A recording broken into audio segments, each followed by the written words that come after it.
All right, family. All right, all right. What's good to the family out there? Let y'all know. Let me know if y'all could hear me. Let me know if y'all can hear me before we get started with today's very important show. Let me know if y'all can hear me. Shout out to everybody in the chat. Yeah, the eclipse came. It happened. The big day happened, y'all. The big day came and went down. And I'm curious to know. I'm talking to the family today. I'm curious to hear about some experiences. What happened. If you were scared, let me know. If you wasn't scared, let me know. Rain all day here. Somebody saying it was rain all day. But yeah, this was a bet spiritually. A lot of people talked about it. A lot of ancient coaches talked about it. Woo! Somebody said I just ended a 5-year marriage. Damn. What on the date? What on not that not what on the 3K on the day of the eclipse you ended a 5-year marriage? I'm just curious. And you should call in today. You should call in. Because today I'm talking to y'all. Let me put this link in here. I'm talking to y'all, right? Because people have had experiences all around the world. I'm gonna tell you about mine personally. I'm gonna tell you about mine, but I want to hear about yours, and I think we can learn from each other's experiences instead of just having one person talk for an hour. I want the family to tell me what the hell went down with y'all. It's like the news. Today I'm like a news reporter. I'm like, yes. And what did you experience yesterday on 4/8/2024? Please tell me. And you're like, yo, yesterday that shit was lit. Da, da, da, da, da, da, da. So I'm interested to hear what y'all got to say about what went down yesterday. I definitely want to know. Somebody said I felt amazing yesterday. That's good. That's good. Well, since you said that, let me start out like this. In terms of my personal, and so much is going on. We're gonna. Oh, let me just tell y'all this. Also, later on, shout out to Khadijah, Panic's wife. I just got my book in the mail, The 7 Laws of Dark Power, Volume 2, Self Master by Brother Panic. Shout out to the spirit, the soul of Brother Panic, who lives on forever. See you forever, my brother. His soul lives on forever. Um, Yeah, I didn't even know he had this book out. And the other day in my live chat, y'all was like, "Yeah, the book is out." So I was like, "Oh shit!" I went to Occult Lectures. I hollered at Khadijah. I told her I ordered. I ordered 2 to show support. So I got 2 books here. What I'm gonna do, one is for me, and I'm gonna be doing a giveaway later on. When we hit 1,000 people in the chat, I'm gonna be doing a giveaway. I got a question I'm gonna ask y'all. And you know how I do with the questions. So I'm gonna ask y'all a question, and whoever's the first one in the chat to answer will get a free book from myself by Brother Panic. I'm gonna be doing a giveaway, and I advise all y'all to get this book. I started reading it so far, not from beginning to end, but I'm like going through certain chapters and stuff like that. I'm like, yo, this shit is powerful. You can get this book at occultlectures.com.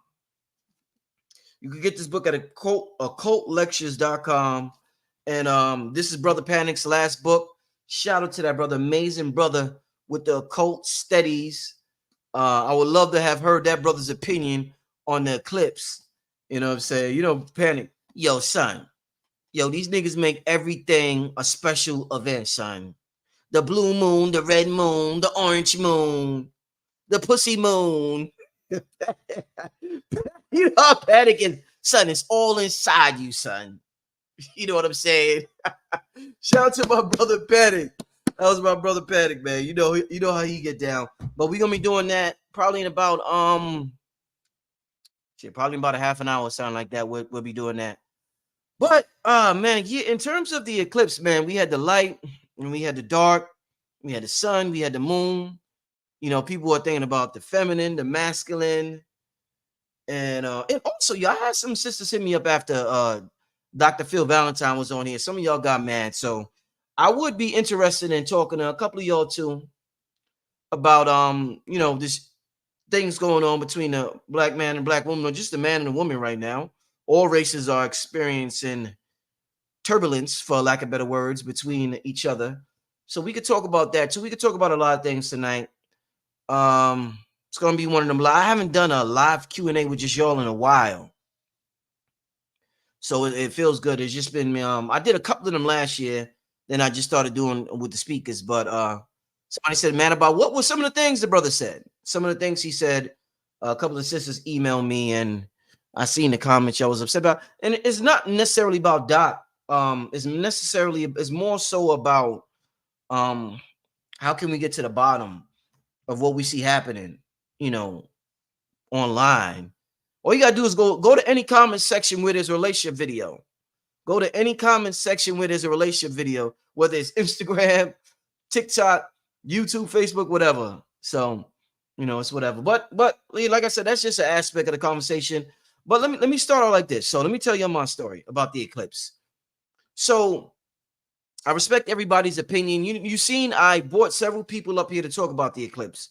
Aquarius Maximus was up here. B-Del was up here. Dr. Phil Valentine was up here. Red Blue Pill talked about it. I went live at the spot with Blue Pill. He talked about it. Everybody has their perspective. One thing I want to say, and I want to remind y'all about, is that, and Panic and all the occult teachers will tell you this: there's no such thing as reality. Number one, all we're experiencing is our own personal interpretation of this infinite sea of information. Let me say this again. There's no such thing as reality. We are experiencing our personal interpretation of this infinite sea of information.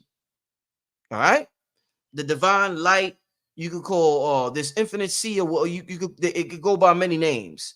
But we are personally interpreting information, or personally interpreting infinity.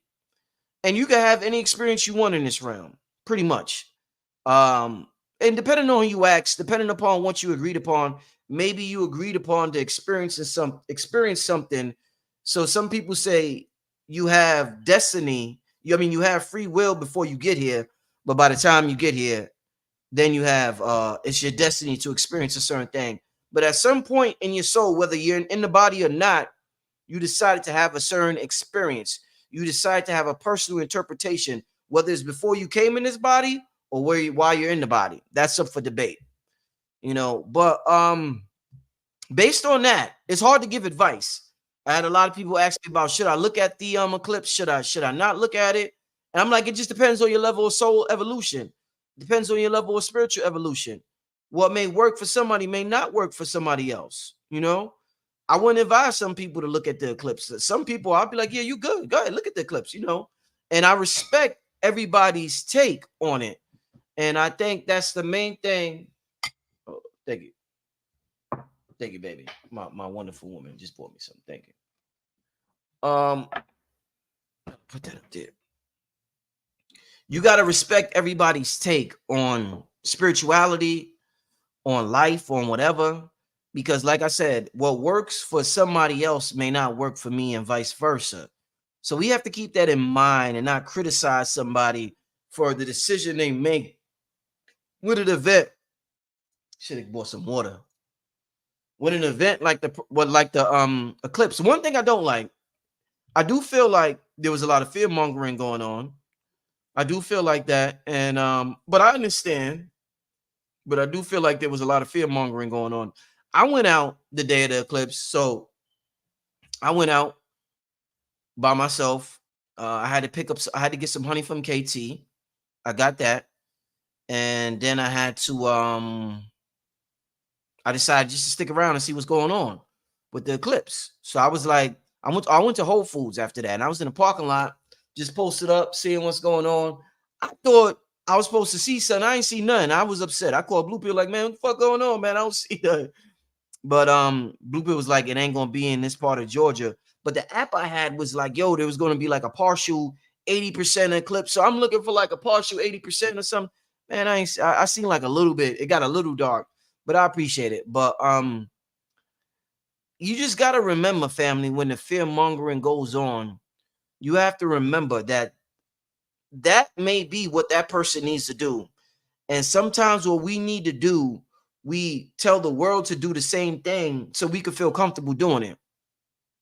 So if I'm scared of monkeys or if I'm scared of lions, I may create a YouTube channel about how monkeys and lions are dangerous to get the world to be scared of monkeys and lions so that I won't feel guilty or I won't feel bad or I won't feel stupid about being scared of monkeys or lions. So when anybody says something, you have to understand that you have to take everything with a grain of salt and understand that yeah, they projection. Yeah. Everybody, a lot of people, there's a lot of projection going on, a lot of projecting going on, a lot of projecting going on, a lot.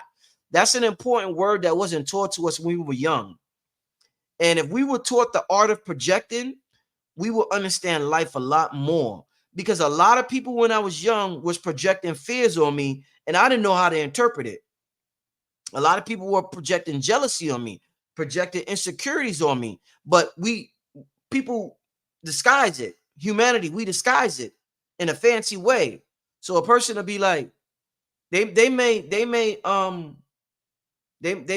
be jealous of you, and they project their insecurities on you because of their jealousy. And we haven't been taught to interpret that way. We just look at it as, words as face value, but it's really not. You know what I'm saying? Person could tell you, that coat is whack. You be like, yo, how does coat look? How does shirt look? Yo, how does shirt look? How does shirt look, my nigga? Like, that shit is whack, bro. That shit is whack. He lying his ass. So if it ain't whack, he wish he had it. It's jealousy and he's projecting his insecurities at you or whatever. And I'm sure there's way better examples, but that's the only one I thought of now. But yeah, perception is personal. So with the eclipse, one thing I experienced, I'm gonna tell you, I experienced a lot. I was kind of anxious yesterday, and another thing we haven't been taught. Sometimes when we're anxious, like I was anxious, like if you ask somebody, how was the eclipse? They'd be like, oh my God, it was beautiful. I laid in the grass and the sun covered me and I felt my yacht, the wing of my yacht touch my body and I was resurrected into a new being. And that's beautiful if they experience that. That's great if they're telling the truth, because we lie a lot too. That's another thing we do in this world. We lie a lot. We lie to ourselves a whole lot. But to be honest with y'all, I felt anxious yesterday. And I thought to myself, by the end of the day, I was like, damn, why I feel a little anxious? And I said to myself, I thought about something Aquarius Maximus said when she came on the show. She was like, yo, just chill. She was like, don't try to, she was like, if I was to give advice and basically to sum it up, she was like, yo, just chill. Don't try to do too much. Just relax. Sometimes doing nothing is doing something, for lack of better words. Sometimes you ain't got to do the ultimate ritual, the ultimate this. So during the eclipse day, I'm thinking, damn, I was like, should I upload a meditation video? Should I do a show? I was going to upload a lyric video for me and Cam Body. I done thought about 7 different things to do on social media. The day of the eclipse came, I ain't do shit. I ain't upload nothing on Instagram, YouTube. I ain't do no video. I ain't upload my meditation song. The meditation song is like 80% done. I ain't even feel like doing the rest of it. I ain't upload it. Thought about doing a video that night. Thought about uploading a song for me and the album me and Cam ain't do that either. Ain't do none of that shit. You know what I'm saying? Because I felt a little anxious and I had to realize that an analogy to compare ourselves to is, we could be like a holographic television. Like if you talk to Bruce Lipton, he'll say, yo, your body's like the television, but the broadcast, like let's say you watching the Super Bowl. The Super Bowl is not inside your television. It's being broadcast in the television, but the Super Bowl is outside. It's a broadcast. So I had to keep that in mind in terms of if I'm using myself as a computer, like if I'm a computer and the information is not in the computer, information is being projected, streamed, or downloaded into the computer. If your computer's getting a big upload, a big download, you can't open up too many windows. The computer can't do too much thinking. If you're trying to download an 100 gigabyte file, your computer can't do too much thinking. How does your computer do too much thinking? You're on the internet and you got 10 tabs open at a time. It's going to slow down the download. It's going to slow down the windows. The computer ain't going to operate as fast. You're going to be like, damn, why is it operating so slow? Because you're getting this huge download and you're trying to do too much. So if the computer could talk and you'd be like, and you can ask the computer while it's downloading 100 gigabytes, the computer might not say, oh, I'm feeling magnificent. The computer might say, yo, I'm feeling something's coming in me. I'm feeling a little whatever. The computer might be like, yo, I don't know, something's happening. I just feel like, and in human terms, that can be interpreted as anxious, but really it's just a heavy download. So, just like with the computer, you just let the computer rest. When it's time to make a big download, it says close all your windows, plug the plug in, like this plug right here. It says make sure you're plugged into an outlet. So the way we plug in is by grounding, right? So if we got to plug this to the computer for a heavy download, we should have grounded and just chill. Not saying we or everybody should have done that, but that's what I had to do necessarily for me personally. Me personally. So I did ground. I did ground that day. Yesterday I did ground. And today I'm gonna tell you today what's interesting. So yesterday I felt anxious. Today I felt like I made I would say today felt perfect for me. Like I made every right decision. Like I made every single right decision I needed to make today. So it's like complete opposite of yesterday. Like yesterday, I was just a little anxious, like a little jittery. And today I was just chilling. I made every right decision today. Like everything I did was right today. Everything. There was like a plan to do. Me and my girl had a certain plan. I like canceled. I was like, no, let's not do that. Let's do this because I'm just following my intuition. And when I said that, that turned out to be the right thing to do. Everything worked out fine. From the time I got up, there's somebody I needed to talk to today. I talked to that person. A phone number that I needed to get today. Got that phone number. Everything just turned out perfect today. So I'm just saying to myself, wow. After that, after how I felt yesterday, it feels good to just have a perfect day today. Perfect day today.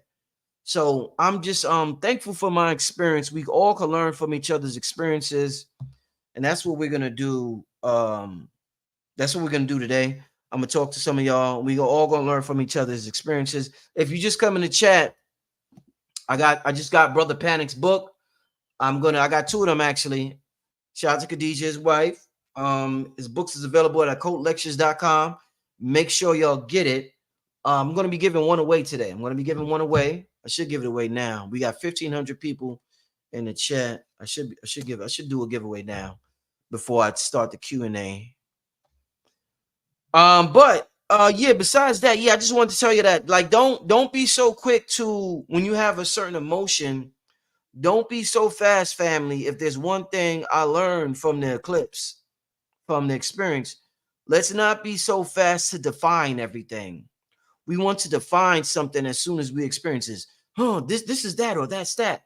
Sometimes just let that feeling pass without defining it, because our definition of it may change what the intention of it was for.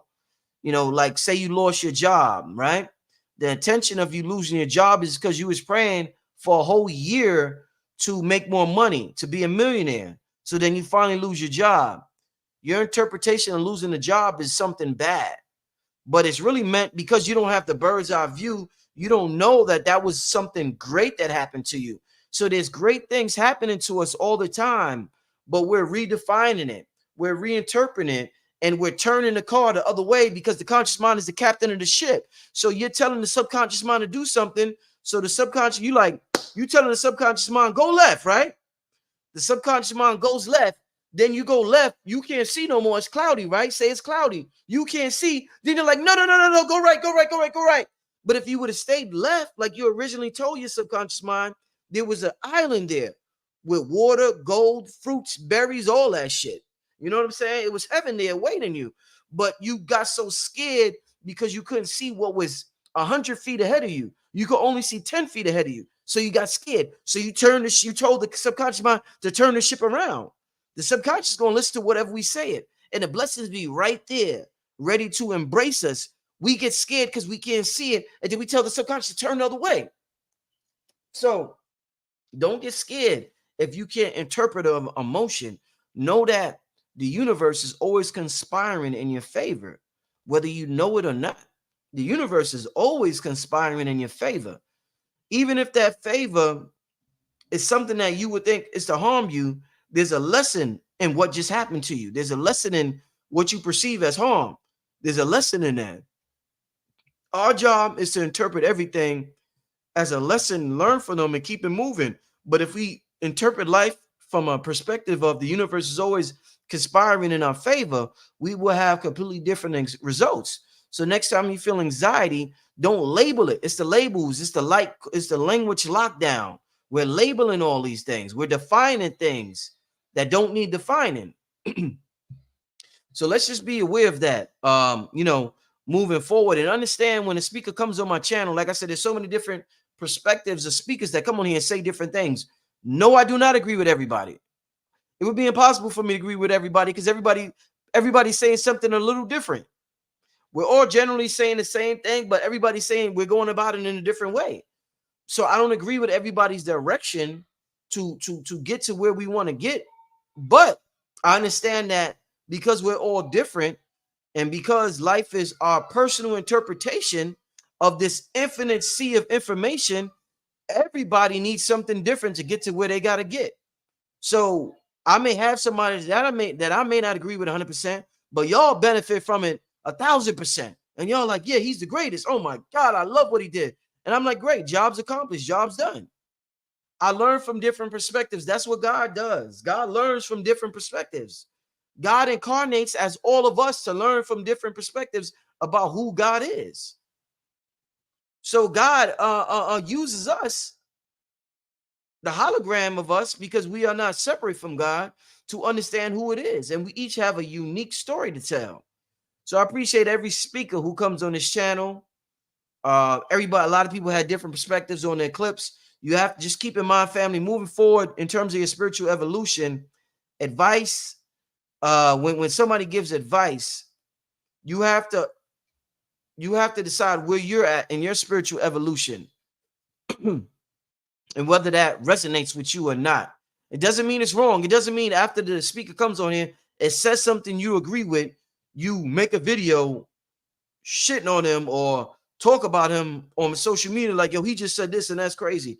No, that's his personal interpretation of the infinite sea of information that we call the universe, we call the quantum field, we could call it the divine, this divine feminine energy. We could call, there's many names. We call it Big Mom. We call it a lot. We call it God. There's different names for it, but we all have the ability to tap into this infinite sea of information and experience our own illusion, because this is all an illusion. We could all experience our own illusion. So just keep that in mind. Let's not be judgmental of what other people do. Some people did not want to see the eclipse. Some people did want to see the eclipse. I wanted to see the eclipse. I wanted to see it. I wanted to see it. I went out. I wanted to see it, but I thought I was going to see more than I saw. I seen a little bit of it, but like I said, I just thought I was going to see.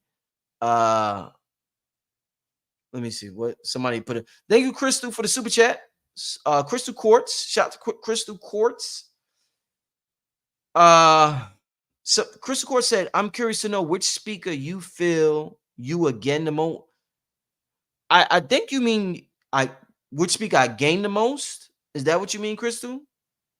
I don't, what does you feel you again the most? I think you mean you gain the most. Clarify that for me in the chat, Crystal. I don't want to misinterpret what you're saying, but we're gonna we're gonna do a little Q&A tonight. Not Q&A, but I'm gonna talk to the family tonight about the eclipse and what went down, what happened, how did you feel? Yeah, like I said, man, I hope y'all listen to what I said, man, and it was dope. Or agree with the most, yeah. Crystal said, "I'm curious to know which speaker you feel you agree with the most."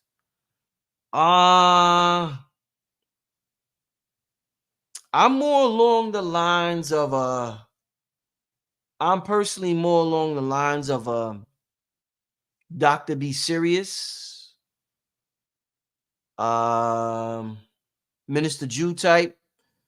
I'm in my 20s, I was heavy into Neville Goddard and Reverend Ike, and they changed my life. Esther Hicks, and they changed my life. Bashar and Minister Jew got that. Neville, He teaches the teachings of Neville Goddard, and I understand the importance of that. I understand that everything's important, but I understand in order to take your power back, in order to be that leader that we talk about. There was a debate when Dr. Phil was on here about whether the man is the leader or the woman is the leader. And if you ultimately want to be the leader, not only in your household, but in your life, you got to take full responsibility. So in order to take full responsibility, people will say that, but it's a hard task to do, because as soon as something happens to them, they're pointing fingers at men, at women, at the white man, at this, at that. And I understand that that person is a representative of something bad that may be happening to you. But just because they're representative doesn't mean they're the cause. You're the cause, but they're just a circumstance. You cause that circumstance. Ultimately, everything is energy. We've been taught that our eyes see. But like Sharif was on here the other day, and he was saying that your eyes project. If I needed, like, my son is 5 right now, right?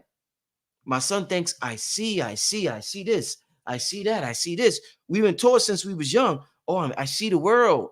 What if when a kid is 5, we teach them, hey, little Billy or little whoever, you project the world.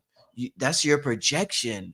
Your eyes are like, and we show them a movie projection lens, and we show them how the movie projection lens beams to the silver screen, and we're like, this is what your eyes do, Billy, little Billy, and so. And that's what it takes to ultimately be a leader, is to accountability, and to accept your reality the way it is, not take it personal, regardless of what happens, and to understand that we all have had bad things happen to us, and understand that there's a divine purpose to it, and that we ultimately have the power to change it.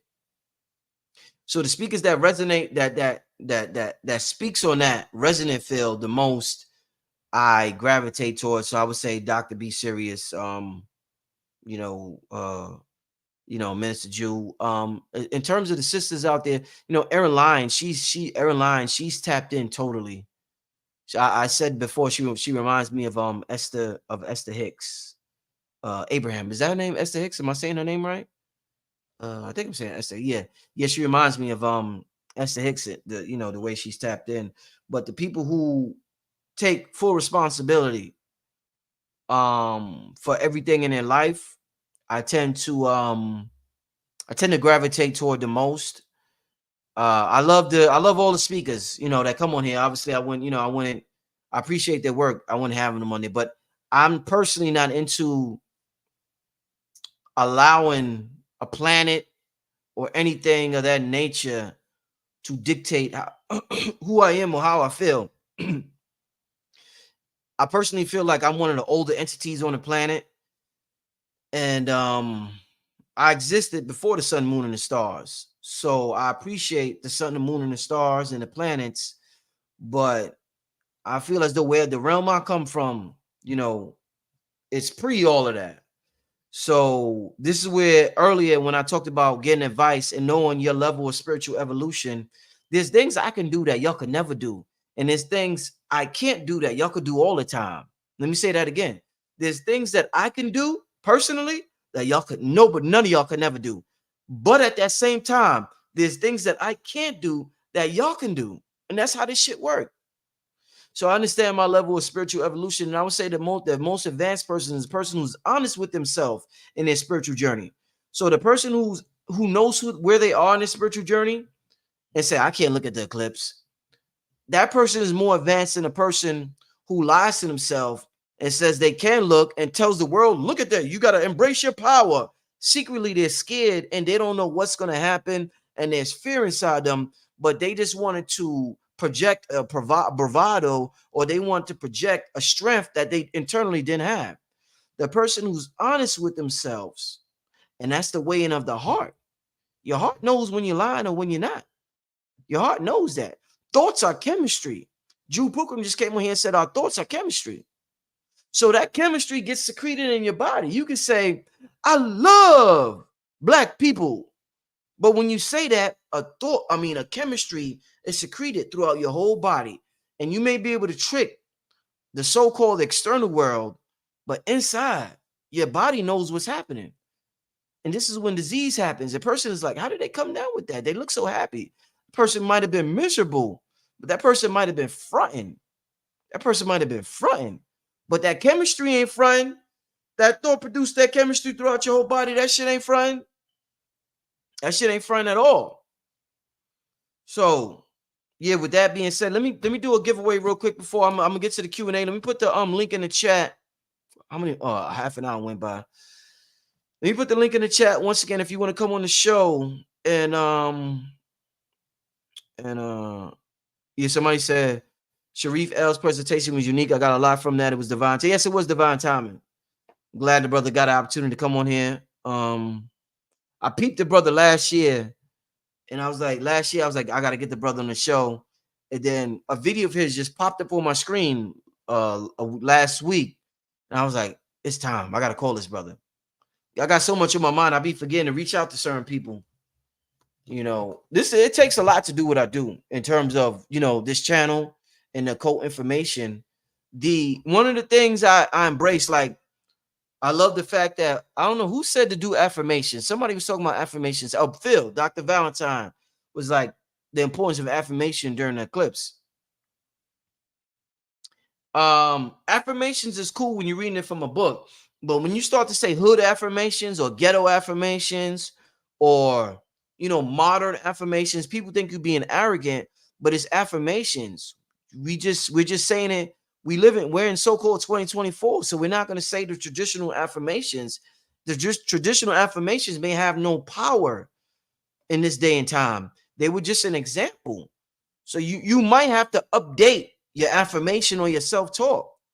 But in terms of my affirmations, one of the things I was grateful for with the eclipse that I gave thanks for was that I've been doing this since 2000 and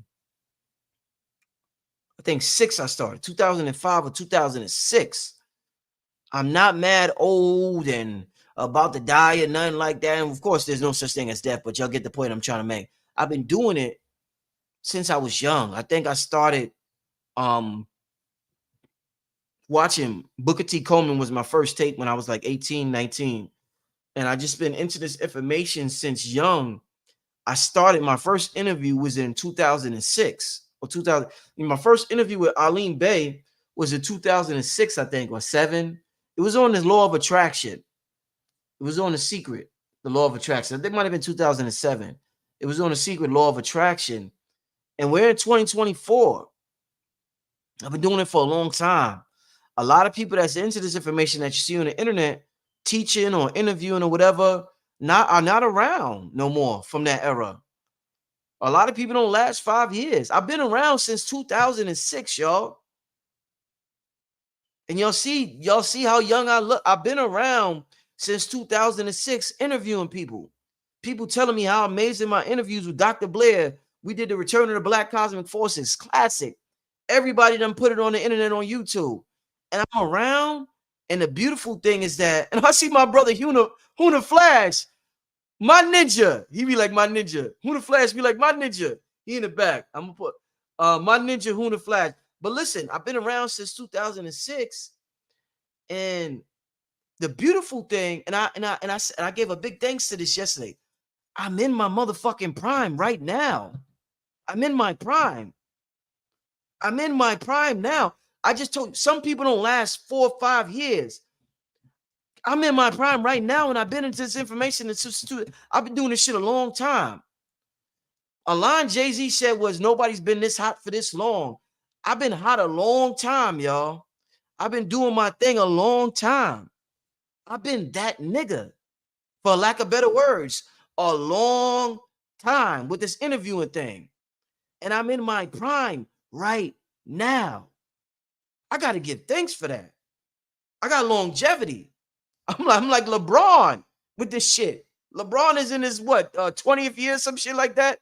Still playing, still dunking. I'm thankful for that. Thank you. Thank you. My higher self, ancestors, my mama, my daddy, everybody. I'm thankful. I'm in my prime right now. I'm great at this shit. So I'm thankful for that. let's do a quick giveaway before we get to the questions. Real quick, family. What was the name since I talked about being in this game for so long, right? A lot of people know I had a blog talk show. And I just ended it. I didn't want to do it anymore. I had a blog talk show. I think I did it for about a year or 2 years. Then I just stopped. I didn't want to do it no more. What was the name of the show I did? I had a show with Bobby Hemming and Brother Panic. They didn't do many things together, talk at the same time. I did that. I was like 25 when I did that or something like that. I did that. I brought both of them together and we did a show. What was the name of the show? I know y'all. No, not the name of the show. What was the name of the show that I did with Brother Panic? Not my blog talk. The name of my blog talk was Underground Railroad Radio. But what was the name of the show specifically with Brother Panic and Bobby Hemming? What was the name of that show? Brother Panic and Bobby Hemming. Yeah, got. Huh? Oh, you know what? I'm gonna give it to Lance. Lance, I'm gonna give it to you. You ain't say the whole name, but you know what's up. Where Lance at? Hold up. Damn, this chat start moving so fast.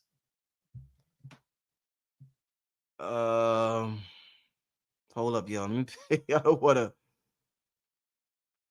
I mean, hold up, y'all. All right. Yeah, Michael Jackson. Lance got it. It was the Archangel. The name of the show was the Archangel Michael Jackson. That was around the time Michael Jackson made a transition. Lance, do me a favor, my brother. You get the book from Brother Panic. I'm gonna mail this out to you. I just told y'all, go to occultlectures.com. He got a new book. It's absolutely powerful. We all need to get it. I got one for myself, and I ordered another one because I want to do a giveaway. Support the Brother Panic. One thing we got to do.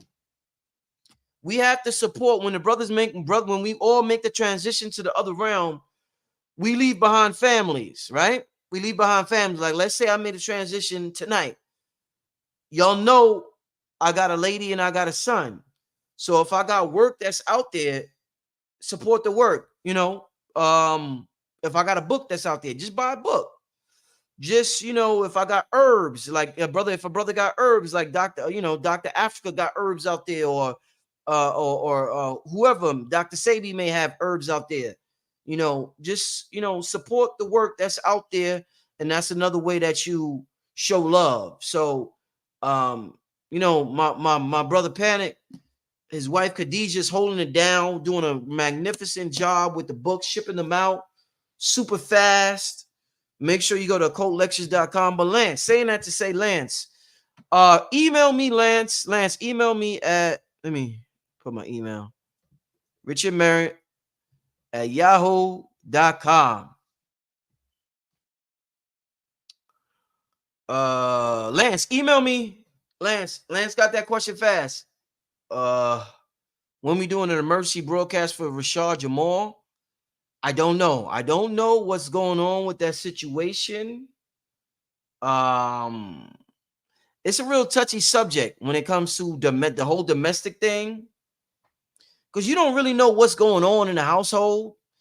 That's a conversation for another time. I only talked to the brother one time on the phone, but the brother, he's a great brother from what I know. When I talked to him on the phone that time before we did the show, it's real tricky with that shit, man. Because you got Polite, you got Rashad, you got Nature Boy, and these accusations that are being brought up against these brothers. Even the situation recently with Rod Hayes, right? A sister came out and said Rod Hayes did some shit, right? You don't really know what's going on in somebody's home. You could use your own discretion, but as a responsible media outlet, I can't just jump out the window. I don't know what the hell's happening. There was one time I thought the shit people were saying about Polite was false. And, you just don't know. I know what goes on in my household. I'm not going to come on here and broadcast every argument me and my girl has. So each household has their own situation, and we really don't know what's going on in that household. So we got to be responsible when it comes to this shit, defending somebody about what's going on in their personal household. Because it gets real tricky. It gets real tricky. So you try to find out. I remember when people first started talking about polite, right? I'm sitting back when they was just talking about the scamming thing. I didn't know whether it was true or not. But I'm just sitting back, gathering data, gathering data, gathering data. One day I had enough data. One day I had enough data on polite. I said, you know what? I said, I got to distance myself from the brother. And that's when I did the video with Red and Blue. We did that video, myself, Red and Blue Pill in Brooklyn. And I made the conscious decision to take the brother's videos off my channel and to not interview the brother no more. But it takes time with that shit, bro. It's some serious shit, man, because you don't really know what's going down. And I'm glad you asked that, because I think we all, as a media personality, it's two different positions in life.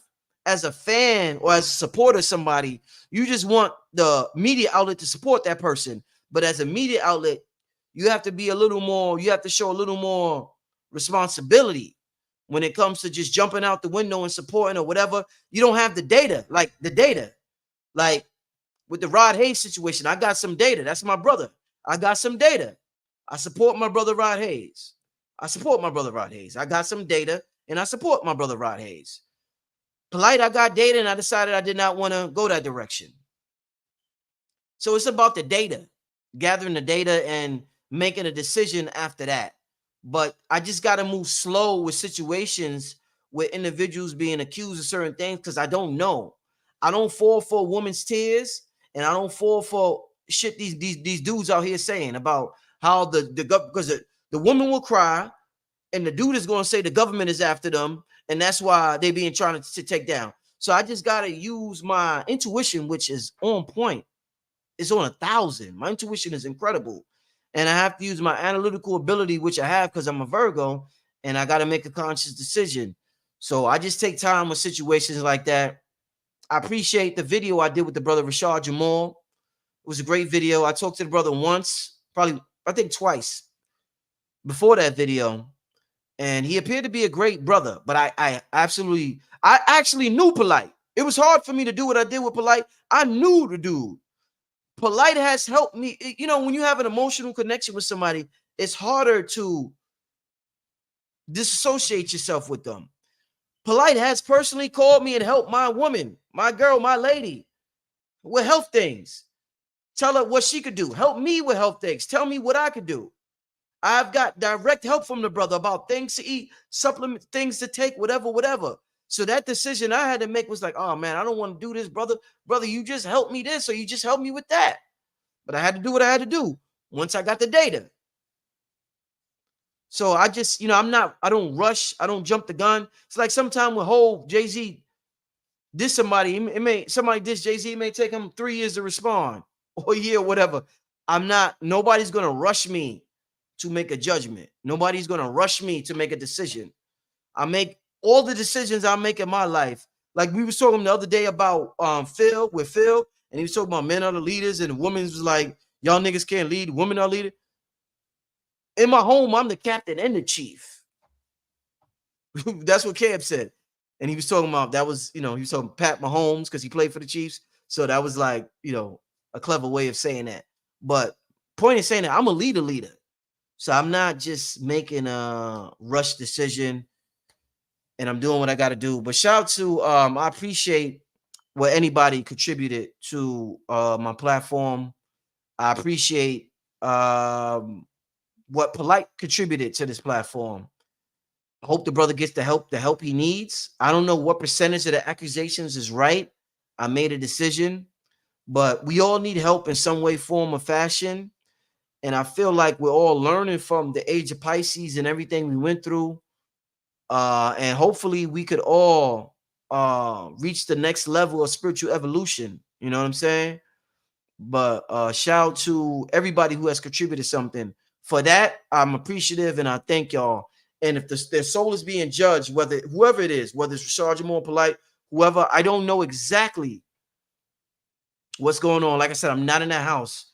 But I will say that I'm thankful if their soul is being judged at the end scene with a feather, with a heart and a feather, whatever that end scene is. I'm thankful for the good they contributed to my platform. That's all I could talk about. is the good those gentlemen contributed to my platform. Anything else that they did, they have to deal with that. Anything the sisters did that came on this platform, they have to deal with that. But what I can say is I am thankful. I want to tell the universe I'm thankful for any individuals that came on this platform and contributed to the elevation of humanity and the elevation of consciousness in the times that we are in. We all have good and bad within us, and I pray that we all allow to good to overpower the, and I don't want to say good and bad, just the lower vibrations that may seek dominance in our bodies, the temptations that we may have. I want to tell my brothers out there, being a leader is all about not succumbing to temptations. You know what I'm saying? Don't sacrifice your home, for a quick, whatever. When Yaki coming back on the show, Yaki gonna be back soon. We got something big coming up. Yeah, I don't know what's going on in the chat. I'm about to go in the chat. I'm gonna throw niggas out like crazy, but I haven't even looked at the chat.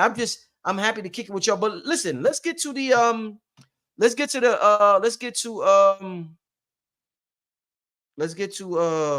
the people in the back. My brother Sharif said, Sharif, you say you in the live chat. I don't see you. Oh no, Sharif said, I think you in the chat. Okay. Shout out to Sharif Bey. Shout out my brother Sharif Bey came on and dropped an amazing show. All right, Lance, you just emailed me. Good. I'm gonna ship that book out to you definitely by Monday. I'm gonna try to ship it out before. Shout out to Lance, the winner of the book, Brother Panic. If you would like to get it, amazing book, go to occultlectures.com. Lance won. I did a little giveaway today. I bought 2 from the website. Shout out to Khadijah, Panic's wife, and I'm giving one away to the family. Lance, I'm gonna ship it out to you by Monday. All right, my brother. Let's let me get my brother Huna on. Huna Flash. I can't hear you. No, can't hear you. Let me see. What's up? Hey, what's happening, brother? What's cracking, my ninja? I'm chilling, man. I'm chilling. Yo, Huna, when are you going away again? Because I got to get you on for your own separate. When are you going away? April 22nd, I get on the road for a month. Okay. Big missions ahead, brother, supporting the energies post eclipse. Oh yeah. So let's get to it, bro. Let's get to it, brother. I'm getting reactions from the family in the chat today. What are your thoughts on the eclipse? What happened? What's going to take place after eclipse? What did you do? Did you look at it? Did you not look at it? I would love to hear what you got to say, brother. Talk to me, brother. Brother, I'm trained in the dragon eye. I can look at anything, brother. Yeah, you said that. You did say that. You said that. Okay, good. If you all want to learn what the dragon eye is, you got to come and visit, or we got to hang out and teach you the discipline, okay? It's a discipline. And I'll say this, that discipline will even challenges the Lama and the Shaolin priests, okay? So this is not a discipline to just mess around with. You have to get the practice. So that's the dragon eye, okay? Right, indeed. Now, that's not just gazing at the sun or gazing at these energies. This is balls wide open, brother. Eyeballs wide open, not squinting, okay? No squinting allowed. No water out of your eyes is allowed. That's not the discipline. The discipline is without weeping. God damn, brother, you tough on us. Staring at that energy, that sun at the highest point of the day. What makes it easier, because I know you're going to have to look straight up, is you lay down in the water and you float and you look straight up. Okay, that's easier. If you're suspended, it's more comfortable for you. And I want you to be comfortable in the feeling where it's normally uncomfortable. I want you to learn how to be meditating in the uncomfortability so you become comfortable and at peace. You understand? Indeed. Okay, now, yeah, I do that all the time. I've been doing that since I'm young.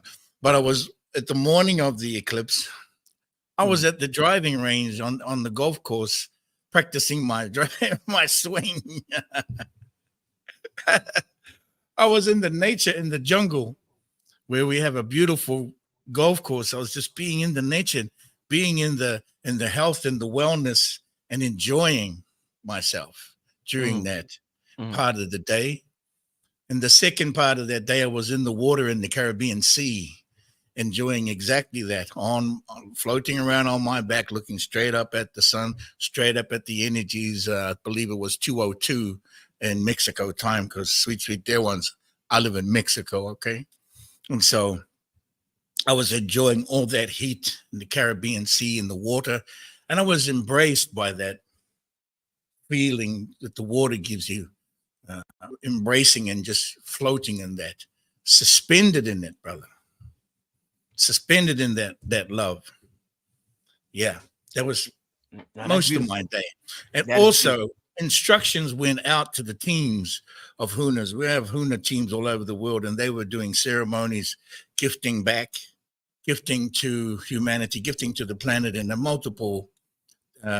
multiple protocols and ceremonies and gifting all day long. Okay, we can easily take all the energy coming in and just receive, but also we want to give back. Yeah. And so, on as well as this, I took Sasha Stone. I don't know if you know Sasha Stone, um, No, I don't. No. but his group of people were being in stillness. So he offered the intention to be in stillness and be at peace at that time. So I feel like this was all being achieved. I feel like all of these things are happening at once. Of course it was. But for me, it also gave me an opportunity to just give my energy back, continue giving energy back to the source, as I receive so much abundance myself. And I am so grateful. I'm so grateful. I was in gratitude all day long, brother. Excellent. Excellent. Excellent experience, brother. Excellent Um, experience. I don't know how much time you want to give to this, but if I can share one other thing or two Please do. items. Yeah, Yeah. yeah, please do. Good. Yeah, please do. In regards to after this post eclipse, and what's Mm. to do with these residue energies, Oh yeah. what's left to do with the residue intentions, what's the final action to do with your energies. Well, I leave on the 22nd. I go to Europe for a month, to France, Greece, Portugal, specifically Azores, Istanbul, Germany, the UK, and then I come home. 1 month. What am I doing? Well, two very important pieces of work we are doing, that the Huna teams in the House of Huna are doing. Specifically, very important, and it's quite challenging, is we are doing a ceremony I've themed the two-headed snake dark tunnel mission. Okay. So we are entering into the underground energies of the second dimension to flush out any leftover residue energies that are bogged down from the Amsterdam side, on location in Amsterdam. The location in Amsterdam, if you are not aware, sweet dear ones, this is the Mason Society and the system of false lights that they erected. System of false light, which is called the 1,000 points of light, 1,000 points of false light. That's their construction.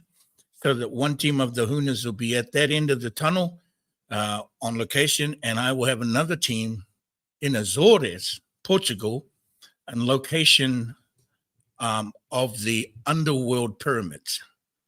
Okay, if anybody here has done, you've done some looking around at sacred sites and these things, like, you'll know that Azores has underwater pyramids, right, from Atlantis. And so we are another team at that end, and we are working simultaneously to push energy through and push light through into that tunnel to clear the residue energies. Now, what are the residue energies?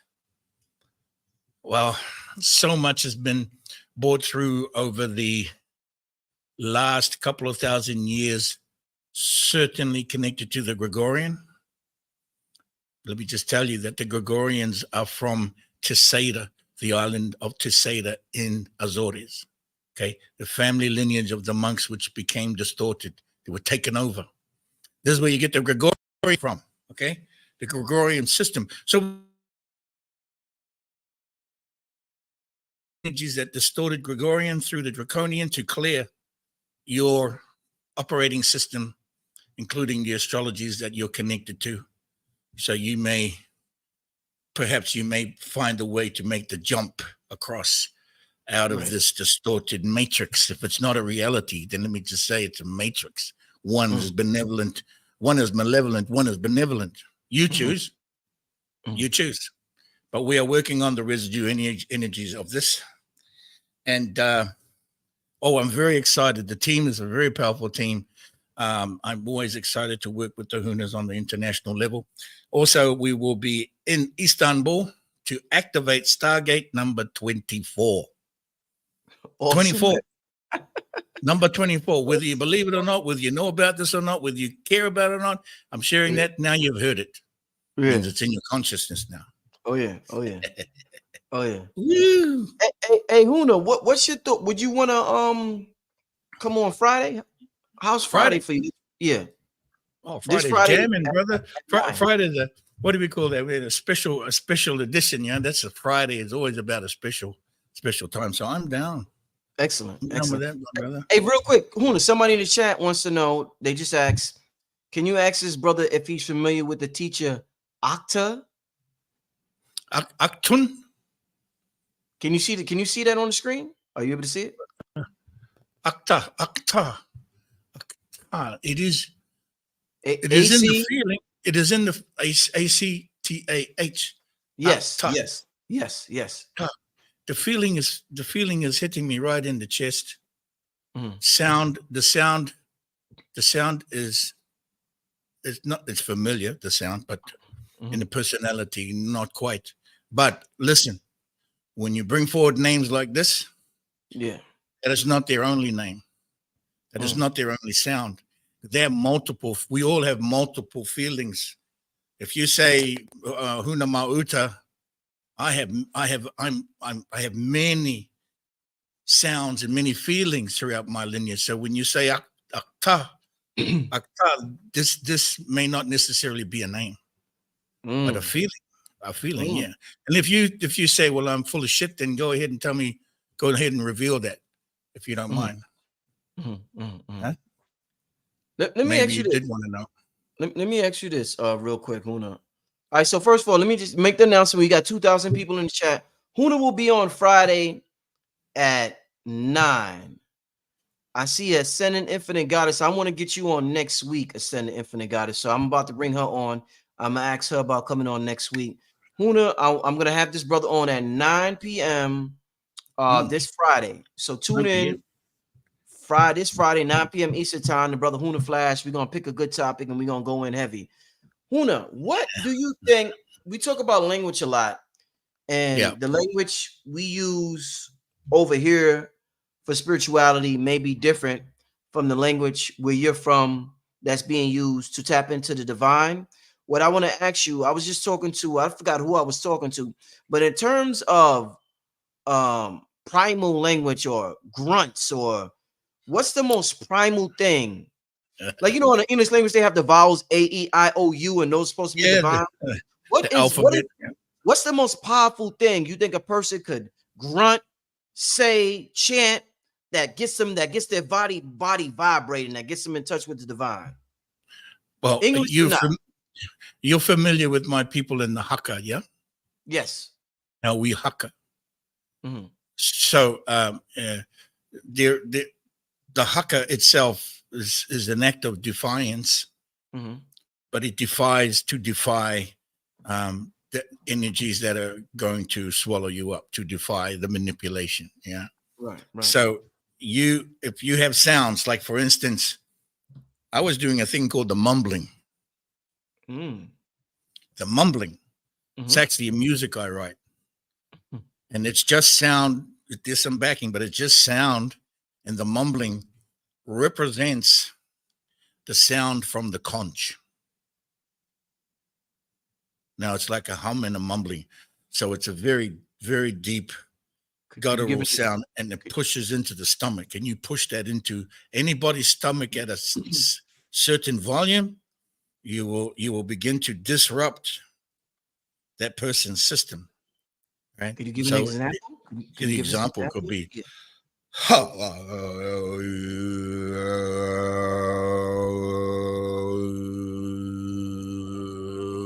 and then more volume and even lower octave. Right. Okay, that resonates to the subharmonic frequencies, so it's good for clearing out and helping somebody to purge. Right. Right? You know, ayahuasca is all about purging. You might as well just call it purging, Mm, right? Instead of ayahuasca, just call it purging. Well, this does the same thing as ayahuasca. It'll help you purge, right? Without even ingesting anything, without ingesting the plant medicine, you can purge just through these sounds. That's a vocal ayahuasca. Wow. It's Man. light, and it's the light inside of the water, which is light inside of sound. Yeah. Yeah, sound and light. It's the sound and light. Now, if you to take a conch, you know what a conch is, yeah, the big shell. Yeah. And you learn how to blow that the best you can, and you aim it straight at somebody, man, it's really, really powerful. And amplify that sucker. Do the best you can. Yeah. Right? These sounds, they're humming, they're mumbling.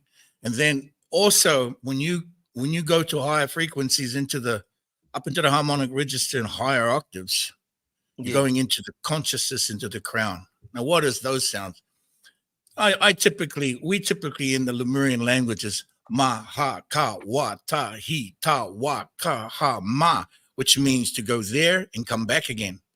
When you present this sound, like many mudras and mantras, this one in particular spirals counterclockwise in a continuum. So the practice is maha kawatahi tawakaha maha kawatahi tawakaha maha. So there's a fulcrum in the middle that spins it, right? Maha kawatahi tawakaha maha kawatahi tawakaha maha kawatahi tawakaha maha kawatahi tawakaha. And eventually, as you go faster, it'll just sound like you're on a higher octave. And then when you slow down,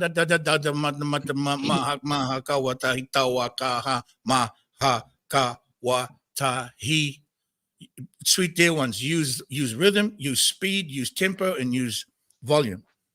For most phrases, a 2-letter phrase, yeah, 2-letter phrase, a 2-note voicing in music terms, a 2-note voicing or a 3-note voicing. A lot of top musicians use this terminology, 2-note voicing or 3-note voicing.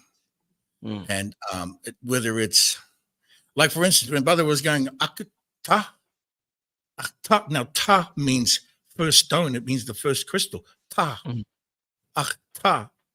Okay, so for me, that would be what he's saying is referring to a crystal, and that could be the crystal being that he is speaking of. And in other words, we are all crystal beings. We are all Akta. We are all Akta. If you receive this information this way. Indeed. So, Mahakawatai Tawakahama, there and back again. Here's another one.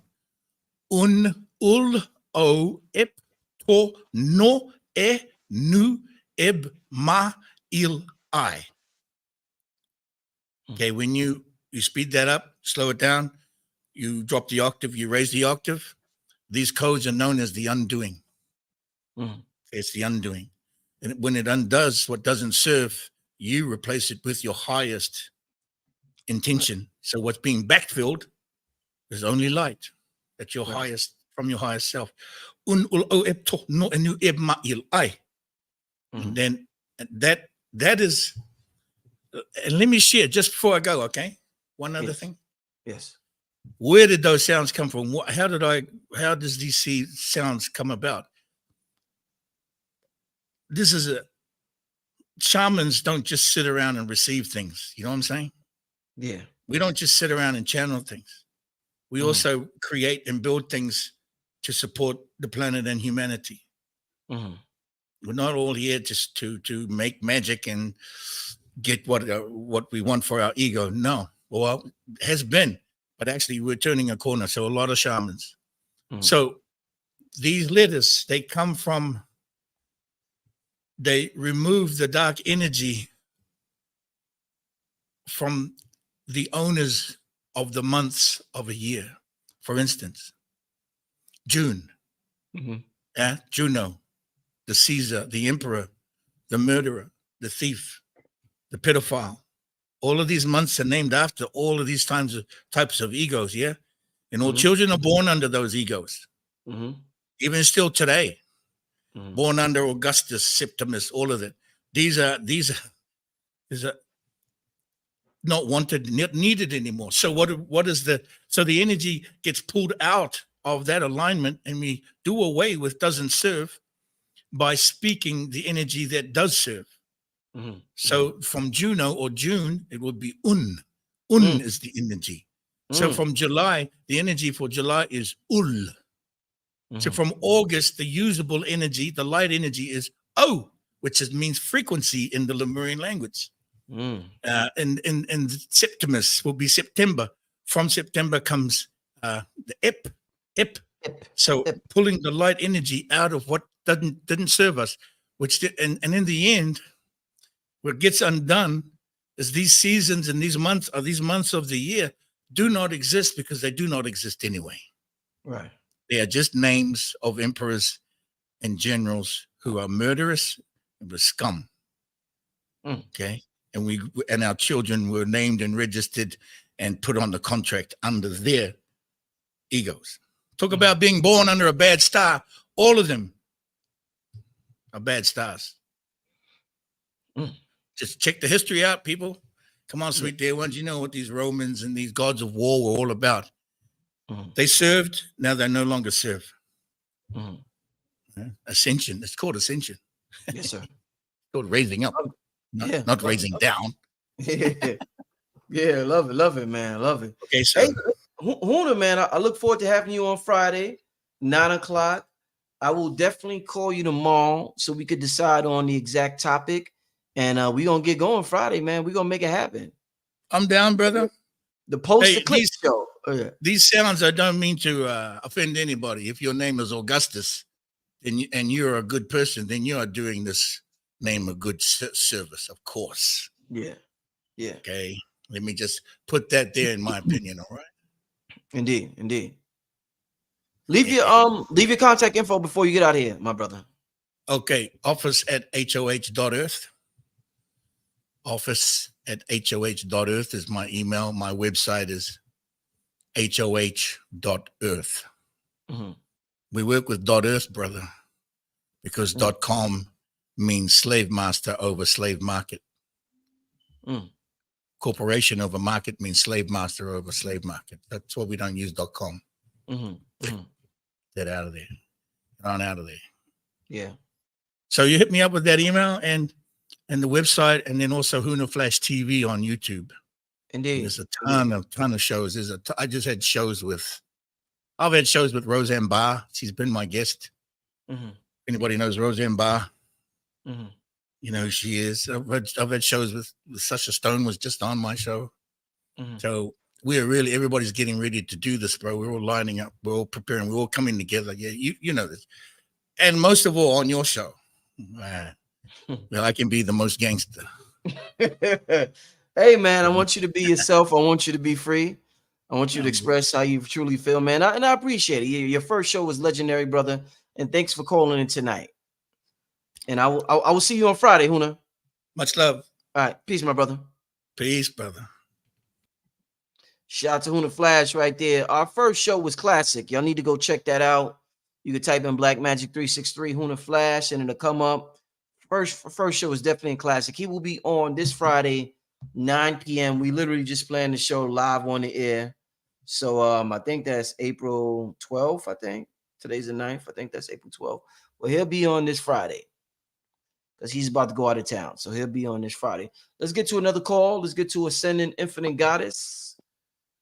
Queen, are you there? What's going on? What's going on? Hey, Brother Rich, what's going on with you? Hey, I'm doing great, doing great. What's on your mind? You got any eclipse stories? What's on your mind? Talk to me. So no eclipse stories. All right. I stayed All my ass in the house. right. Um, I I just wanted to say, as far as your experience Mm, and your sentiments, like, I completely agree. I did share what spirit shared with me. Um, and, some of my loved ones, I was like, hey, you may want to stay out this energy, not because the solar eclipse was scary. That's not what it is. And not because it was a new moon, which is dark, which energy can be kind of chaotic, not that, but because of what man was doing, right? Because what the government was doing, they mm, were chemtrailing it up. I'm in Florida, yeah. and they were spraying everything everywhere. All Yeah. right, the in Texas where they were expecting rain, they were spraying. They cut CERN on. They were shooting the rockets up. They were Yeah. doing. They shot like 9 rockets. They were doing so Wow. much. Wow. So it was just about staying inside to kind of avoid that. Now, in the morning, I did go out with little one. We ran, we grounded, we played. But during the eclipse itself, I was inside. I had some clients reach out to me. I was speaking to them, did some back office work, to watch a movie. And then I was playing some music, and Mm, I was playing my Benny the Butcher, Kambada mix, mm. and I played your Holy Ghost 3 album. I Dope. played it again, and that shit was hitting different. So Woo. I was charged up. I was listening to some of the stuff again. I mean, I bought it pre-order and then, I came out, but it was hitting different. So that night, last night now, as we're getting ready to wind down, everybody, drifted off to sleep pretty much okay, but at about 1 o'clock in the morning, everybody was up. All my boys, I have 3 boys here, they were up and Mm, didn't sleep all night and didn't let me sleep all night. So that the new moon energy was, something different after it was charged up from the sun. And then today, as I went out and was grounding, I felt very tingly, for lack of a better word, but it was energetic, very energizing. mm, And there were a lot of things that I was thinking about regarding relationships. Relationships is also very heavy on my mind. So I just, shout out to everybody and their experience. And what you said about projecting is very, very real, because a mm. lot of times, people will jump from religion to spirituality, and then they want to bring that condemning type energy with them. Oh, you're going to do this, or oh, you're going to go do out and do that, and oh, you shouldn't do this. No, everybody's experience is everybody's experience. And if your spirit says stay inside, stay inside. If your spirit says Right. go out, go out. If your Right. spirit says float in the water, float in the water, because Right. part of this experience is allowing everyone else to have their experience Their without experience. judgment, Yes. There right? you go. Yeah. So it's a beautiful thing. There's room for everyone. There's room, everybody cannot be the same. Although we're all on the same journey, we can't all be the same. So Right. that was something I did get into perspective. And I definitely gave gratitude and thanks yesterday. Definitely was thankful to Mother Earth, because I know she low key sick of our shit. That's why volcanoes and tsunamis and earthquakes are happening in places, very crazy. But definitely gave gratitude to Mother Earth as well. And that's just one thing that I would admonish everyone to do. Just show a little bit more appreciation, right? 420 is not just the weed day, it's also Earth Day. So make sure you do something for Mother Earth, for Gaia on that day as well. So that's that. That's all I wanted to come in and share. I appreciate you and I appreciate your Let, audience. let- let me ask you this real quick, Ascending Infinite Goddess. And I do wanna I gotta talk to you about coming on the show. I want to get you on next week. So I want to figure out exactly. Well, I'm gonna look at some of the links. You sent me several links, but I definitely want to do a show and tap in with you next week. So we'll talk about that. I'll either text you or call you later this week, and we'll talk about that. But family, I definitely want to get the sister on next week. Sister's definitely tapped in. So just like I said with Huna, he'll be on Friday. This sister will be on next week, so you can look forward to that show as well. All right, family. And I'll keep you updated with that. What I want to ask you real quick, Phil, I don't know if did you peep the show with Dr. Phil Valentine? I did. So a lot of sisters got mad at some of the things he said at the end. What I noticed is going into the age of Aquarius and us talking about the rise of the divine feminine energy, and us considering what transpired and went down during the age of Pisces, and what many consider to be the age of I guess you could say the divine masculine or masculine energy or patriarchy or whatever term that is being used to explain what went down. What is your thoughts about being a leader? And shout out to Huna for the donation. My brother Huna just sent me 500. I appreciate it, Huna. I really appreciate it. Want to give that brother a shout out. That's a real good brother right there. Real good brother right there. Authentic brother. And I love people who are authentic. I love that authentic energy. So shout out to that brother. But Ascendant Infinite Goddess, I want to ask you in terms of leadership, what's your thoughts on leadership and the woman being a leader of the household, the man being a leader of the household?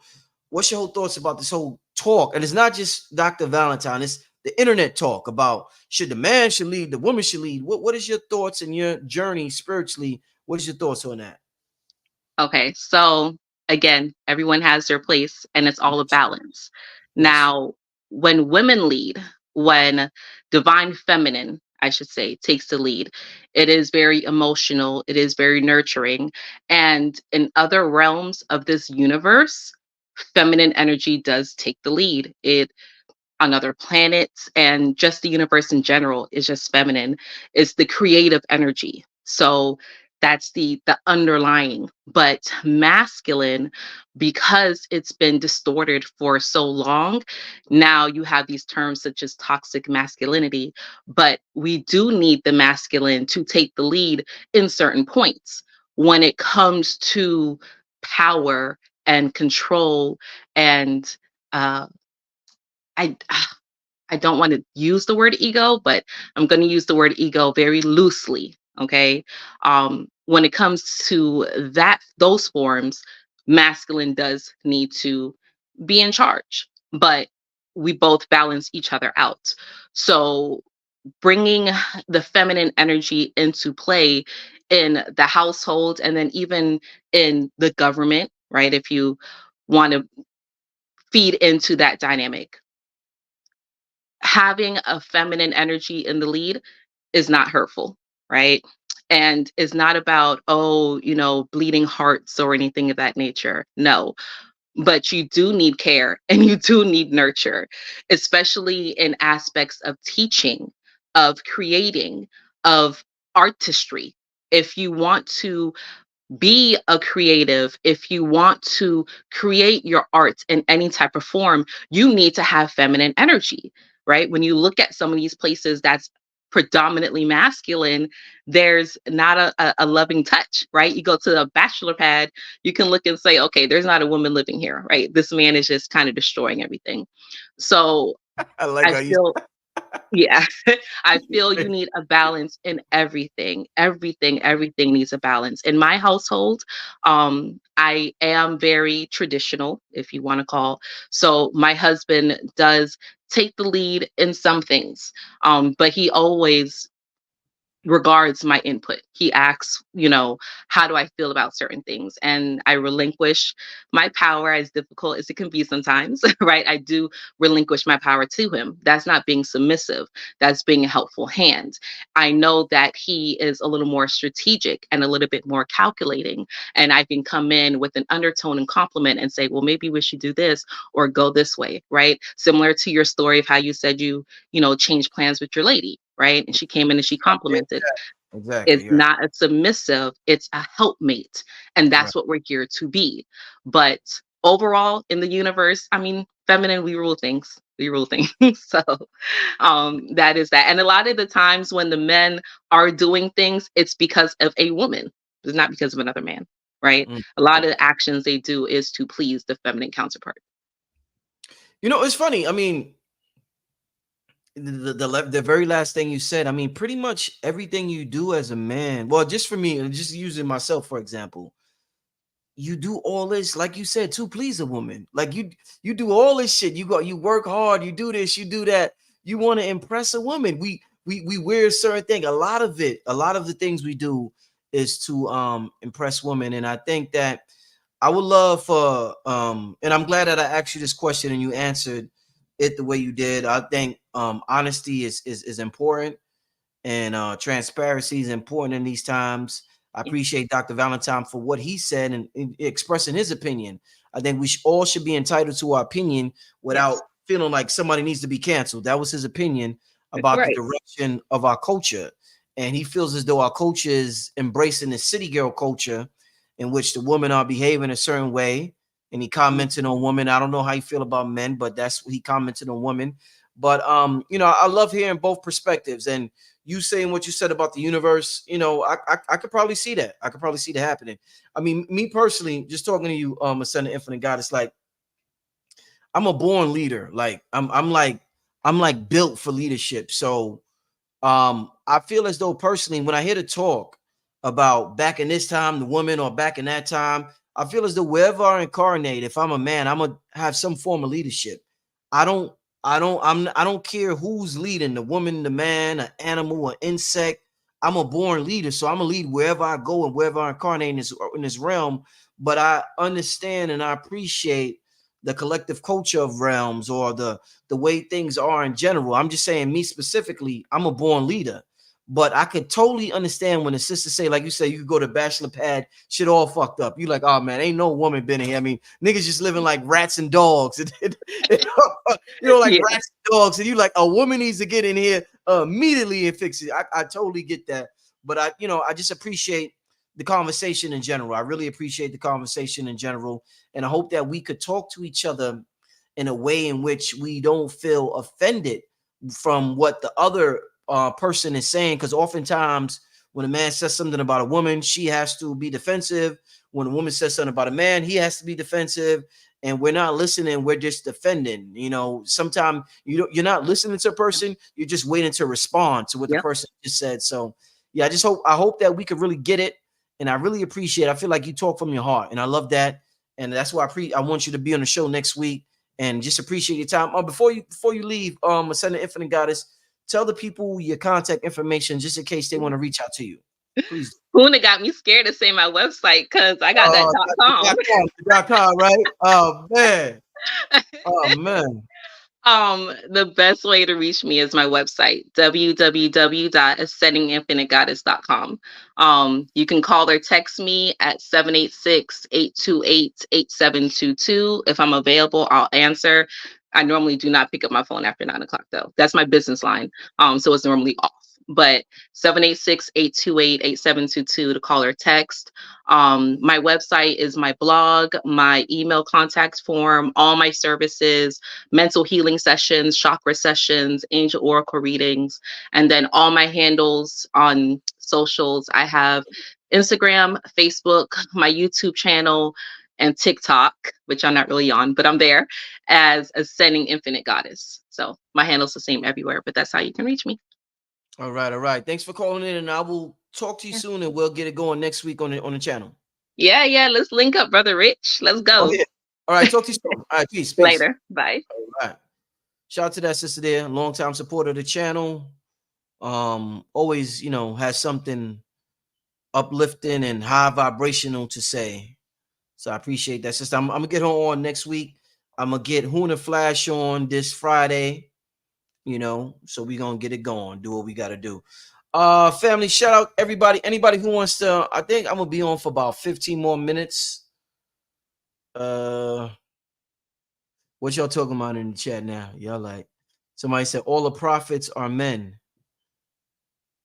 I mean, hey, all the prophets I know about is men. I don't know if that's what we are, just because what we are being taught, but do know about a lot of male prophets. So let's see what else y'all saying about. Like I said, this is a much needed conversation, but in a way that we shouldn't feel insulted.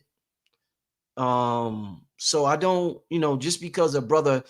One thing I would say to women, the sisters out there, and to women, is that don't think because a brother may have a harsh tone that he loves you less than a man that's pandering. There's a lot of pandering brothers on the internet, and I'm warning sisters to be wary of the pandering men that are on the internet. The men who just pander to women and tell you God all day. It's just talk. Sometimes it's just words. I advise you to use your energy and your heart space to, kind of decide whether that's coming from an authentic place, because there's a lot of pandering going on the internet. And I wouldn't want brothers who express themselves and are not pandering to get looked upon in a certain negative light. Let's see what's going on in the chat. Uh, Somebody said you can tell when someone is speaking in with love, harsh or not. Yeah, yeah, I think you can. I agree with that. I could agree with. I could definitely agree with that. I could definitely agree with that. Yeah, let's see what else y'all talking. Like I said, very important topic. Yeah, somebody said let's not forget the Sibyls. Yeah, yeah, completely erased from history, not taught in schools, rarely talked about in conscious circles. The Sibyls. Shout out to Vicky Dillard. Rod Hayes talks about them. But shout out to the Sibyls and what they created and what they information that we're still using to this day that was stolen and repurposed. The Vatican may have access to, certain organizations may have access to, but it was these magnificent queens who, taught the world certain things. So shout out to the Sibyls. Shout out to Boss Life TV. She says, I love this live, very authentic. Yeah, I really very authentic. I really, I wanted this live to be authentic. I think post Eclipse, we should all strive to be more authentic and not trying to conform to somebody's standards of us. Whether it's, it could be Christian, it could be conscious, it could be Muslim, Islam, it could be Christianity. I feel as though authenticity is important.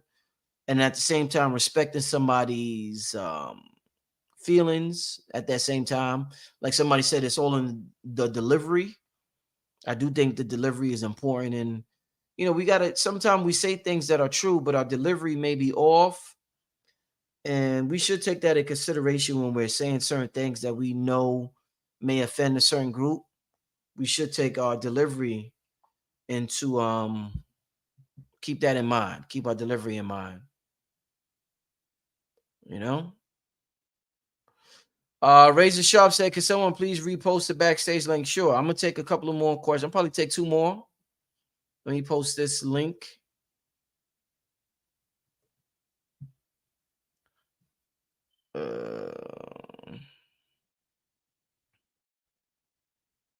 Somebody said, yeah, she wasn't feeling what he said either. You know what I want to ask the sisters in the chat?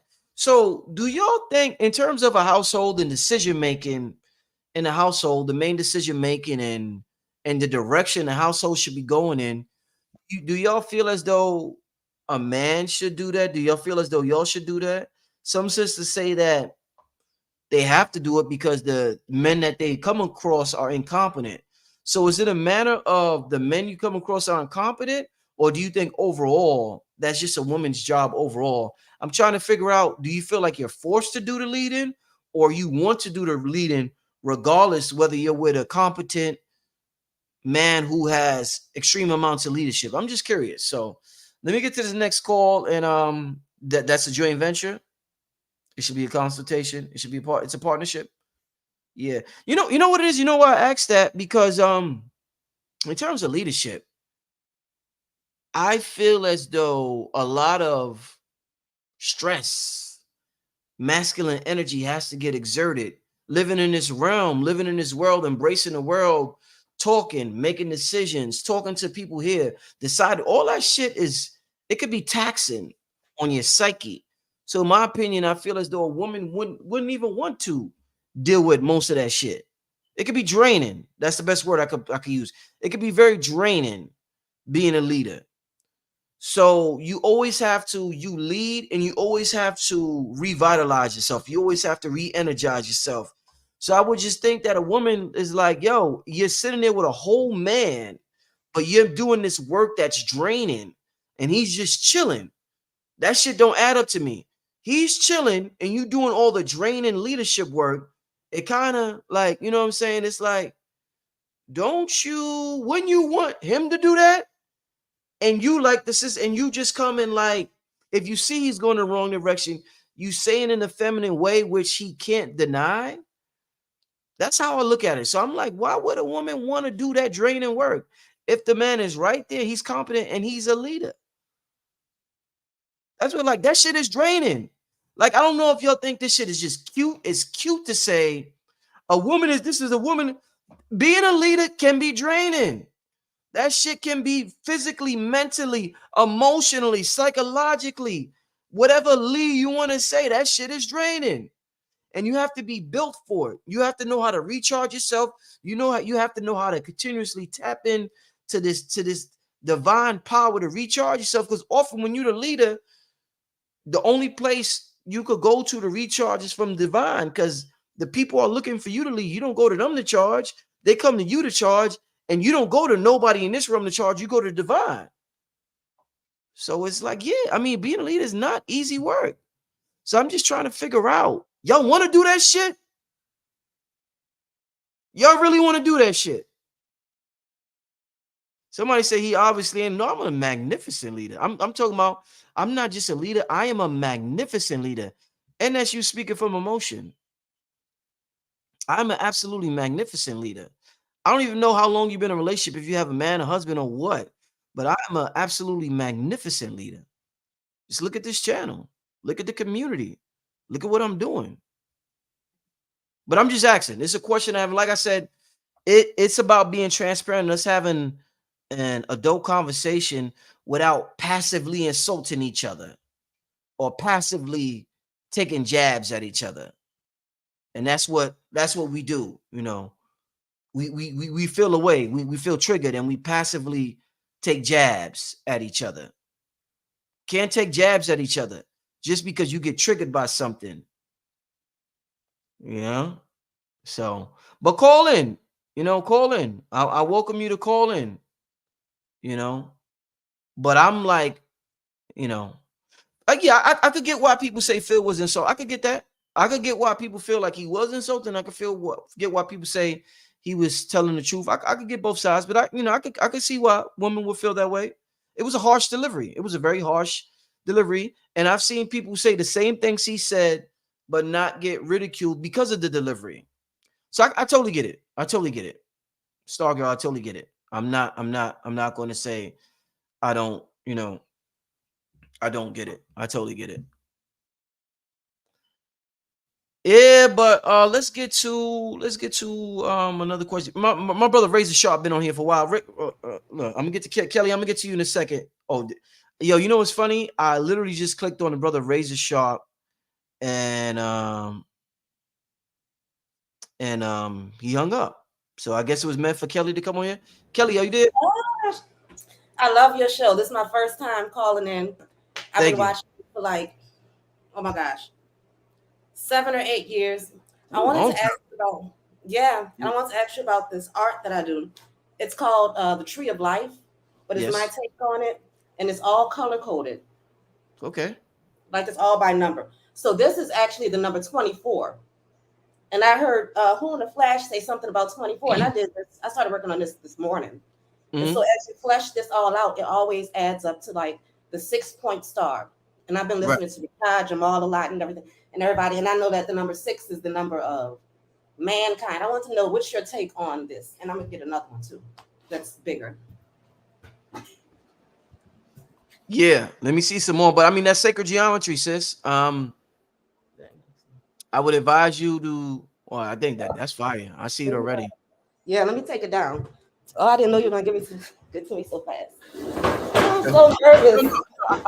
That's dope. Sacred geometry patterns are very healing. They're very therapeutic, and they tap into our DNA. So I would advise you to continue oh, that's beautiful, sis. Oh man, that is beautiful. Yeah. Oh, that's beautiful, sis. And they always, and I don't know what it's going to look like until I do it. But it's just do it. It's coming from your stuff. Yeah, that's dope. I choose a number, and I choose some colors, and I just do the same pattern horizontally and then diagonally. It always makes 6 points. It always makes a 6-point star. It always comes out that way. Yes, it's different patterns, but it's always 6 points. Here's another one. The number 9, actually, when you do the number 9, it turns into an ankh. Let me see that. Oh, you got something going on, sis. You got something. I mean, literally like You know, you got to back up. thousands of. I can't see it. Hold on, back up, back up. I can't see that one that good because it's kind of dark. Yeah. Yeah, I can't see that one that good. It's kind of dark in there. Yeah, this The light. last one was fire though. Yeah, Can't this see is it right here. Let me see that. Oh, okay. So Yeah. if it's way bigger, like if I had connected it to more canvases, it would turn into, dang, I don't know why I can't get this straight. It would turn into an unk. It would Yeah. look like an unk, and it's the number 9. And they also have these little alien faces in it all the time. I don't know what that means. Yeah, we can always make yeah, I see it. I can look at anything and make a face out of it. That's something about our psyche. We make faces out of everything. I see the face. Yo, Yeah. that's dope. Listen, tell the people, so what, you sell those or you just I what do you have do? not sold any at all. I So just you put them around my house. And I was going to ask you, do you think I could sell that? Oh, of course. Okay. Of Oh my course. God. Money is an energy exchange, sis. Because you created that, if somebody resonates with that, you deserve to be compensated for it. There's nothing evil about an energy exchange. If you create that from your heart and you tapping into the divine realm, and you want to, that's if you want to, other people to have your creations, you deserve to be compensated fairly for it. And that's your total discretion about how much you should be compensated for it. Nobody can tell you. This is your world. I just, I just gave a talk about that earlier, but that's some good stuff, sis. And I would, I would say just follow your heart if you want to or if you don't want to. But I think you want to something, and that is sacred geometry, and it is healing, and that is our technology. That's technology right there. Sharif just talked about that on my channel the other day. What we're doing, this is our technology. So that's advanced shit right there. An alien will come down here and snatch that shit away from you and take that shit on his spaceship. You know what I'm saying? And utilize that because he know how to. But do you have Next social time I'm media? on here, I'm gonna be on Etsy. Yeah. Do you have a social media handle or something? Anything you want people to follow you on? Follow you on? You just want to call in Not right another now. time? Yeah, I don't All even right. post anything Okay. ever. Okay. Well, listen, sis, Kelly, I'm here. Anytime you want to call in when I do these live call-ins, you can hit me up. And I would love to tell the people about your creations. You're tapped into something, obviously. Keep up the great work. And whatever you decide to do is the right decision. Oh my gosh, thank you so much. You don't know how much energy you just infused into this art just now. That's what I'm here for. You don't know how much energy you infuse to that art. You Yeah. infuse all that energy into that. But Kelly, thank you for calling. I appreciate it, sis. All right.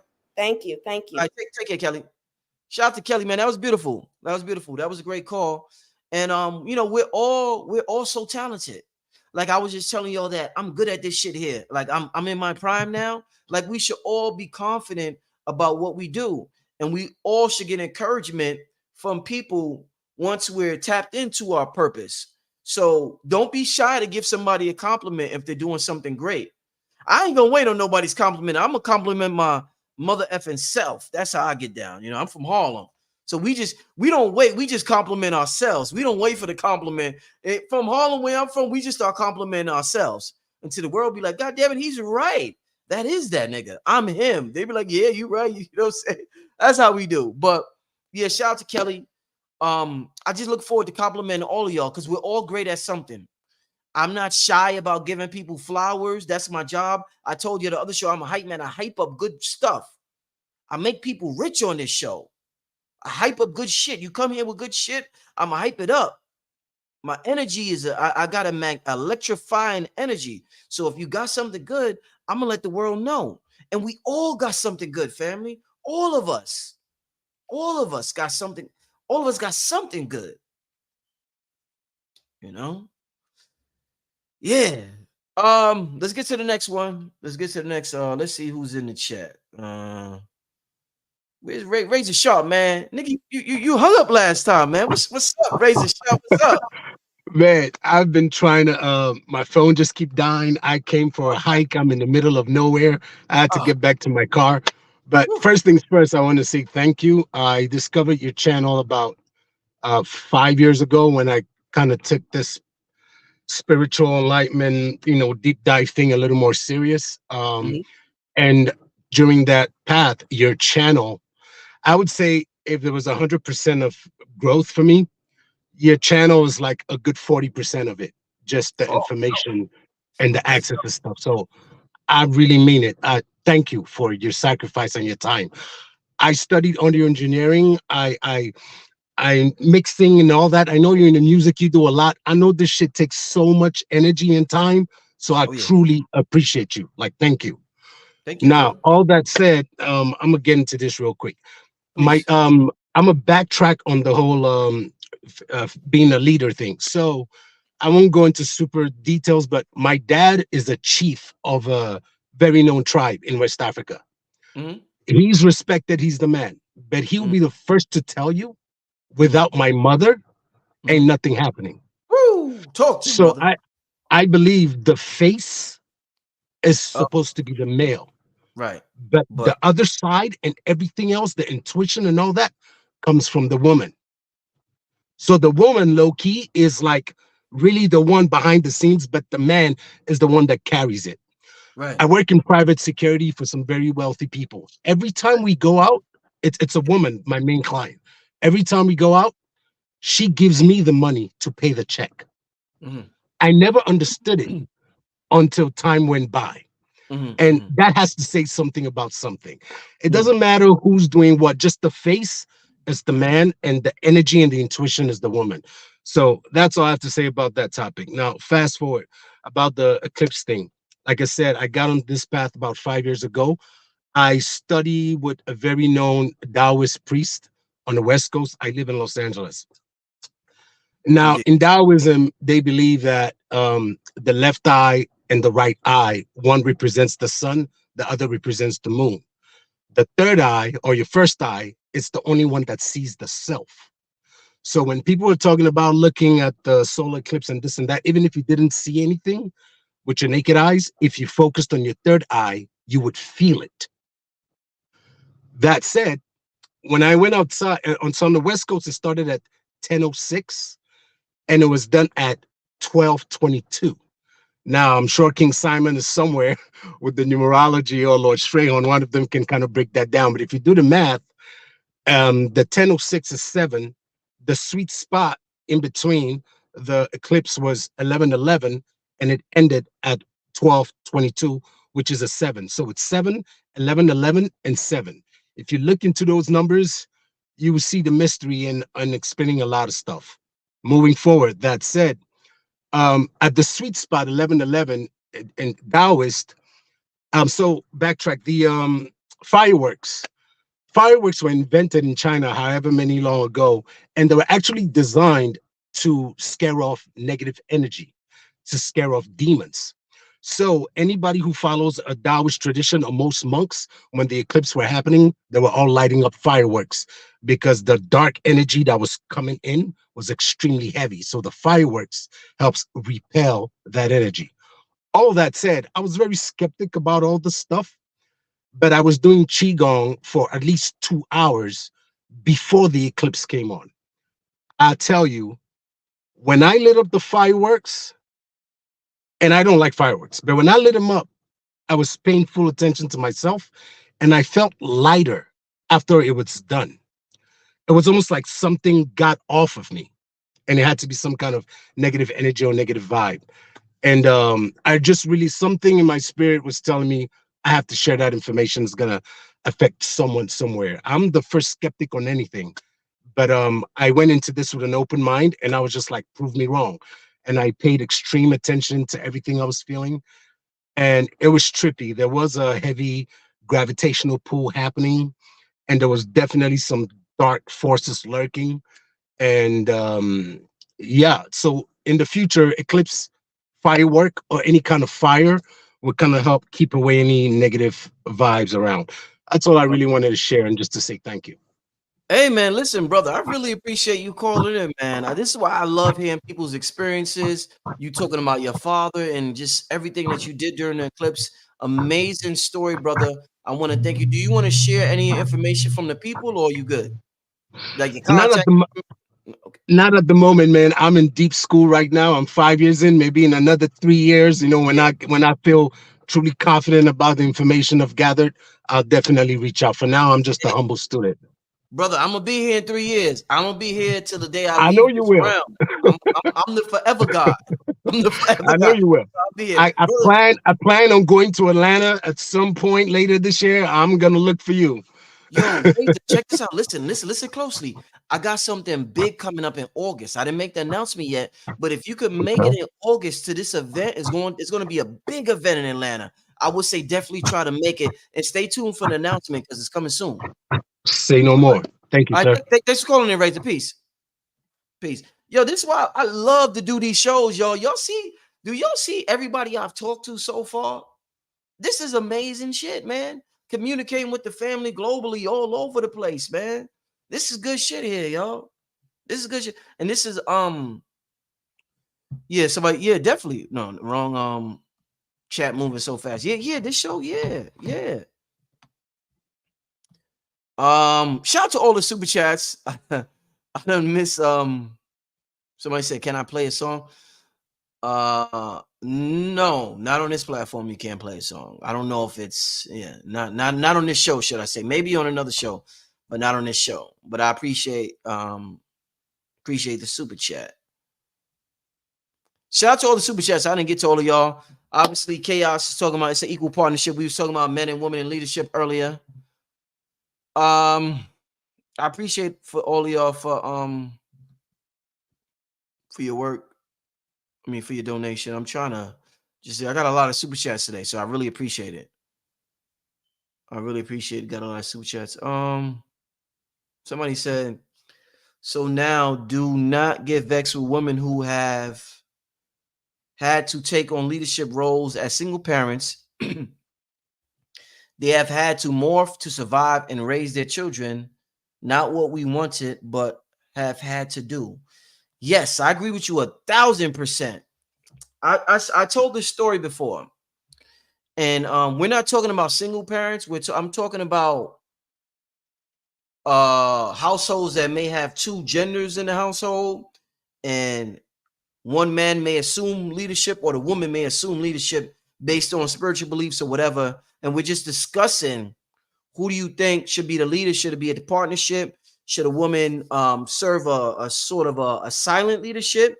Should a man be a vocal leadership, or should a man, we're having an honest, transparent, non-emotional discussion.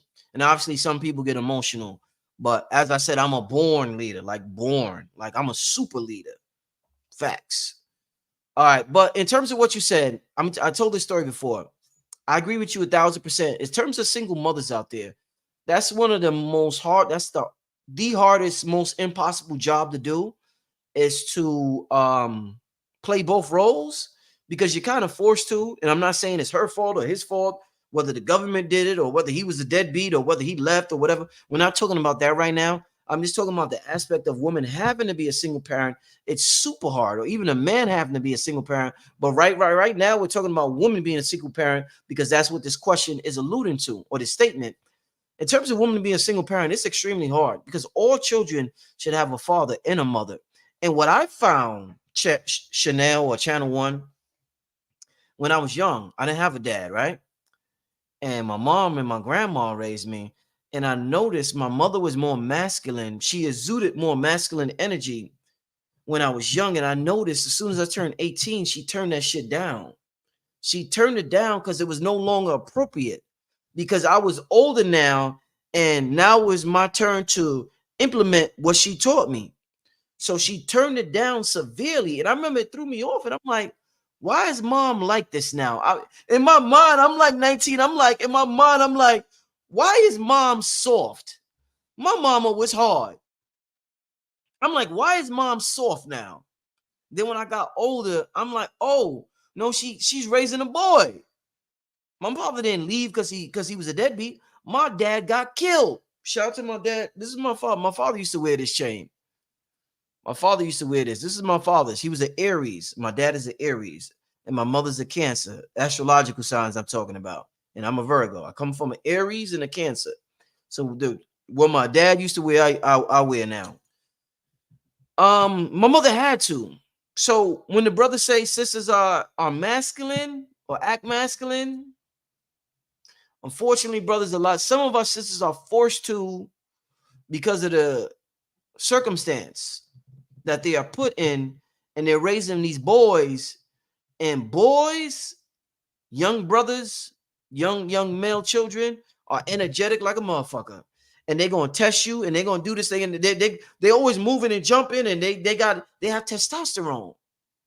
So a woman has to alter. She has to alter who she is naturally to sometimes, not all the times, to raise that boy to the best of her ability. And I remember when I got older, by the time I was 20, my uncle helped out. What really helped me become the man I am today and the man y'all see today, my mother is the number one reason. She kept Farrakhan playing in the house.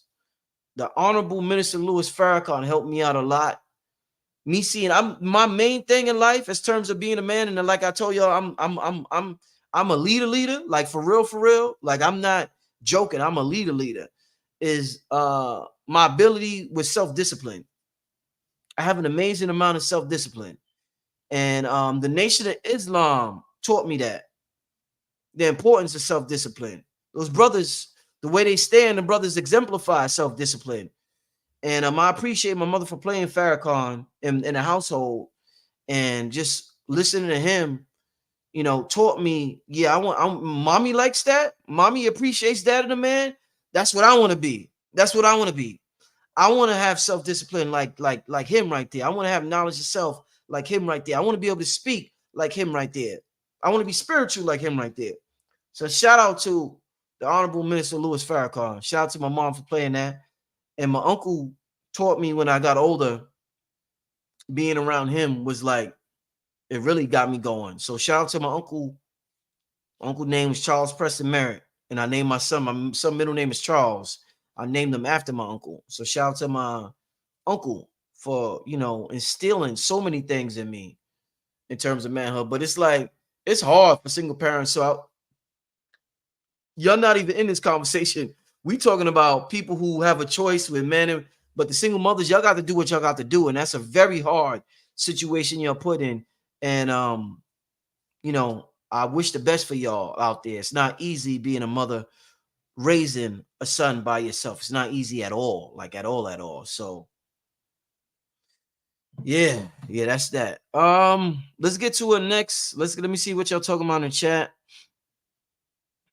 Yeah, somebody said the Nation of Islam will get you right. Discipline. Yeah, discipline is important. Young brothers need discipline a lot. You need to be taught self-discipline a lot. A whole lot. So, oh man, what did I just do? I just did something. Okay, I stretched it out. Okay. Somebody said, Chill Nomad said, that's me as a single mother. I dialed back crazy when my son turned 18. Yeah, you gotta be a certain way. They young, you gotta, I remember one time my mother had to punch me in my chest one time. I got disrespectful. You gotta put that boy in his place. And if you ain't got a man around, that boy might try to test you. You got to put that boy in his place sometime. You know what I'm saying? And it takes a little bit of masculine energy. So if you don't have uncles around or whatever, or whoever, you got to step up to the plate and use some of that. We all got masculine and feminine in us.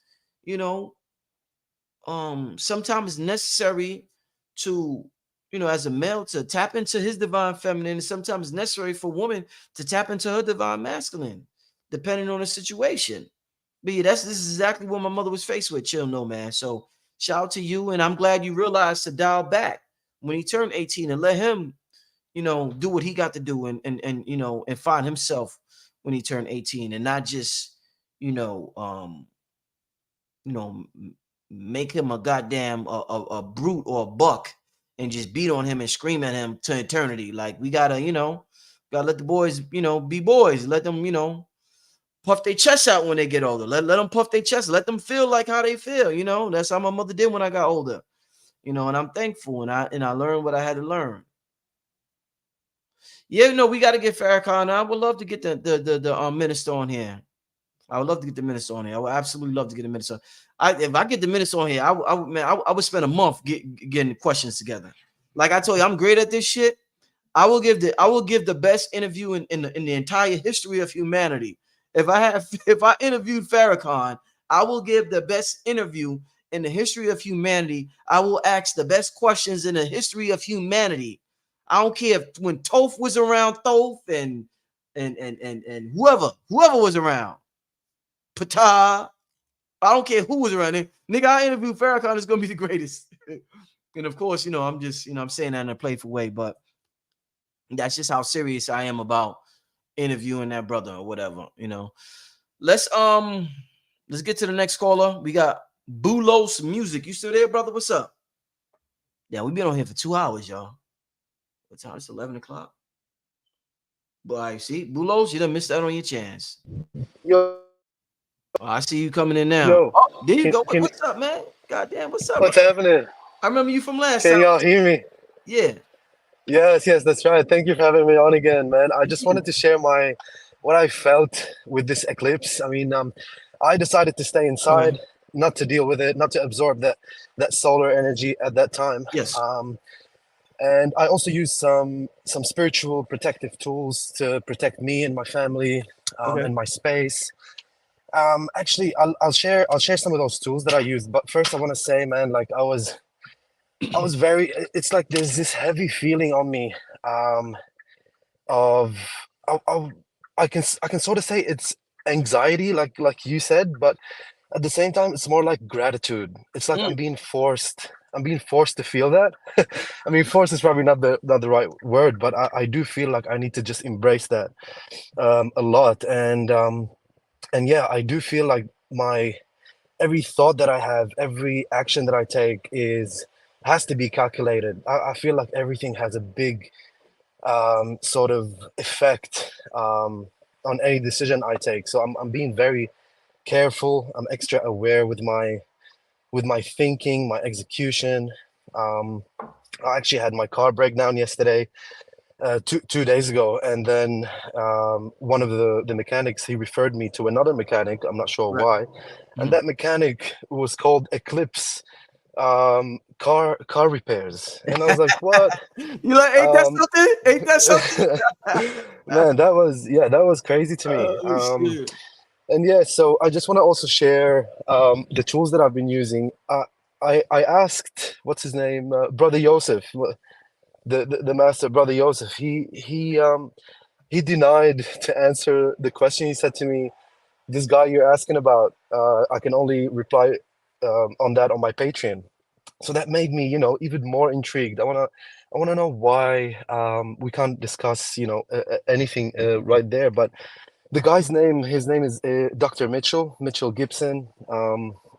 I feel like I wish you can have him on your show, brother. He's a phenomenal guy. He claims that he is Toth in Dr. Mitchell form, and Toth, his name is Dejanti, his new name. Yeah, so I just wanted to say that he's got some sound frequencies that are, that cost money, but they actually target exactly what they say they do. And there's some digital photos that you can look at that could protect your subconscious from any attacks. So I've been utilizing him, Dr. Mitchell Gibson. Check him out, Ty Bro. I'm not affiliated in any way, shape, or form. But yeah, so I was basically not interacting with the sun. I've got this heavy feeling on me, which feels great, but I just think that it's telling me that I have to be extra careful with my thoughts, words, actions, and yeah, emotions and all that. So I just wanted to share that, man. I hope everybody, will be protected from all the unwanted energies, and yeah, peace and blessings, man. Rest in peace to Brother Panic. I really appreciate you having me on again, Brother Rich. Oh yeah. Now I appreciate you calling, and I appreciate you giving your story about your experience with this particular eclipse, and I appreciate your journey. You was talking about an aspect of your journey last time. I forgot who was on the show, but I always appreciate. Yeah, Macabre. Yeah, I appreciate you. You're obviously serious about this journey, the spiritual experience, and I just want you to continue with it, and for you to know that this is a lifelong journey. You know what I'm saying? It's not just a quick fix. Just keep doing what you're doing. But I'm very proud of you, brother. You hear me? I'm serious. I'm very proud of you. Thank you so much. I appreciate that so much. Yes, Thank you, coming from you. Yes, sir. Absolutely. Keep it up. I'm gonna talk to you soon. You as well. Absolutely. Much Bro, love. All right, brother. Peace. Shout out to that brother. Brother called in. He called in about last week or the week before last, and the brother's serious about his journey. He's willing to invest. He's willing to spend time, and I definitely appreciate that brother for taking this thing serious. And I wish that brother the best in his particular journey. I see he's studying Mitchell Gibson. I had met Mitchell Gibson one time before at Long Island University. This is when I used to film for Brother Shabash. Another brother named Brother Shabash. Shout out to Brother Shabash. Used to let me film for him long time ago. And I would film all the greats, Bobby Hammett, Mitchell Gibson. I filmed Dr. Drew Pukum for Brother Shabazz before. And I was coming up. In this community, and Shabazz gave me a good look. That was a real good look. So I appreciate Brother Shabazz for that. But I met Mitchell Gibson before. So yeah, shout out to that brother. And keep up the good work. Let's get to the next caller. We're gonna get to Shara Prophet. Hi. All right, what's going on, Shara Prophet? What's Hey, happening? how you doing, Brother Rich? I love your show. Thank you for having me on. I'm doing awesome. What's on your mind? What's your thoughts on the eclipse? Anything you want to say? Yeah, absolutely. So yesterday, I decided to stay in as well. And that, like I said, everybody should just follow what their intuition is telling them to do. So I didn't like my community. I just shared what I was doing, and I said, "You guys do what you want." But I stayed in. I was led to do meditation and a lot of visualization. I'm a hypnotherapist, so I'm always working subconsciously. So a lot of what I did was I released the things that I wanted to get out of my life and out of my nervous system and my energy into the flame of the sun. And then as the moon came in, I envisioned that the moon was swallowing up the old stuff, swallowing up that old version of me. And then as it passed over and the sun came back, that represented a rebirth or a new version of me. So that was really powerful to do that. Right. I'm on the East Coast. I'm in LA. So it was really powerful to do that. Like it was like 11:13 was the peak. And I just sat in meditation for like 20 minutes. And then I passed out, slept for like 5 hours after that. And then I got up and right now today I feel light. I feel relaxed. I feel really happy. And then I also have like this air of like almost not caring as much as I used to, if that makes sense. You know what I mean? Like there's not the heavy and the weight of needing things to have it happen in a certain way, needing to be doing this and needing to do that. As a business person, we're always like thinking of things, and something shifted. Something definitely shifted where I released that, and that's really powerful coming for me personally. So that's really, really powerful. So that's the way I chose to spend the eclipse out there. There was no fear. It was just I felt the need to be incubated, to be in my cocoon, to be in the darkness, But for those who went out and they felt led to do that, I feel like you should always listen to your internal guidance first and foremost, because that knows best.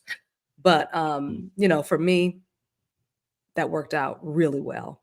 And if you don't mind, I would like to touch on what Dr. Valentine, because I was present for that live. I was in the audience for that live, and it was really interesting to me. Yeah, great. Yeah, I would love to hear you. Yeah, go ahead, sis. I first of all, I followed him for many, many, many years. Much respect to him. Always.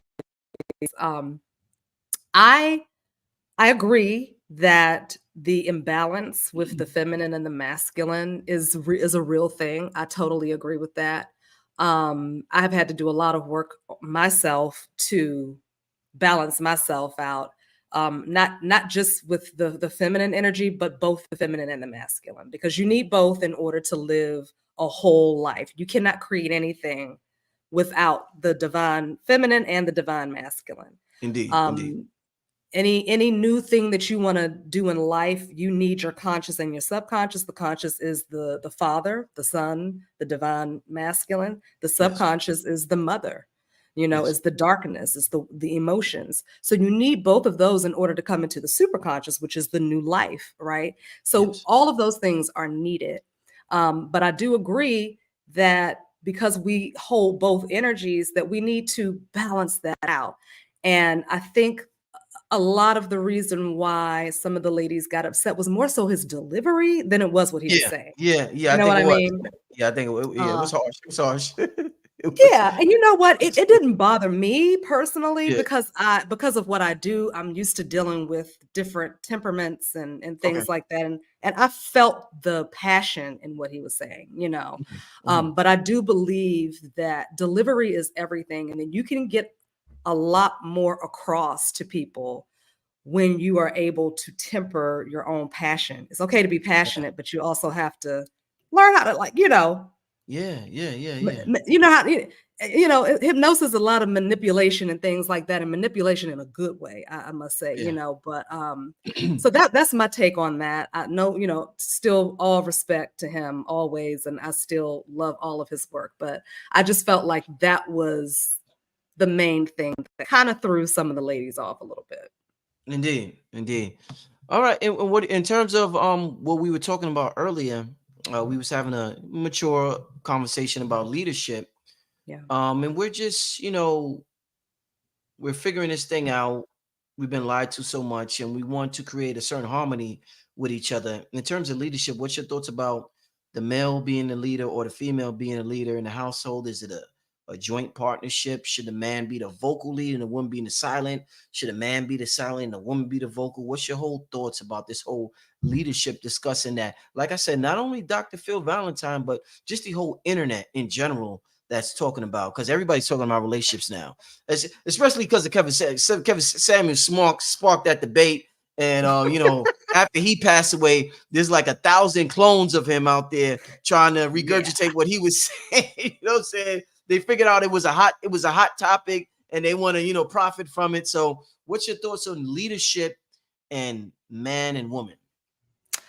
I think that should be left up to each couple, the individual. Okay. And this is the reason why I say that. Okay. Because we have to stop generalizing, because this is the thing. There will be women that come in a feminine vessel, right? In a female woman vessel. Mm-hmm. However, they hold a lot of masculine energy that might have crossed over from a past life. So they may be in this feminine vessel holding a lot of masculine energy because they need to play out some sort of past life karma. Same thing for men, right? Vice versa. So if this masculine woman gets together with this man who carries a little bit more feminine energy, and that works for them, it works for them. So I feel like that's something that should just be discussed between the man and the woman. I know in my relationships, it just kind of naturally happens. I love for a man to take the lead. That's just me. However, I am also I'm very much so a strong personality.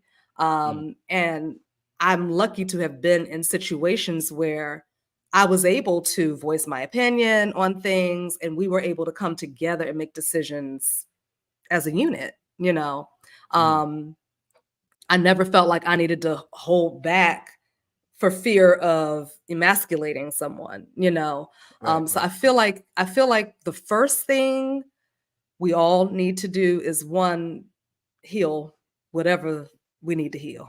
That's first and foremost. When you heal, and we're never fully healed, right? But when you are aware of yourself, then when you are kind of teetering on that line, when you're about to overstep a little bit, and you can pull yourself back, and your partner will be able to do the same thing. So it should be a dance. I think it's more like a beautiful synergistic dance. The leadership, sometimes you lead, sometimes I lead.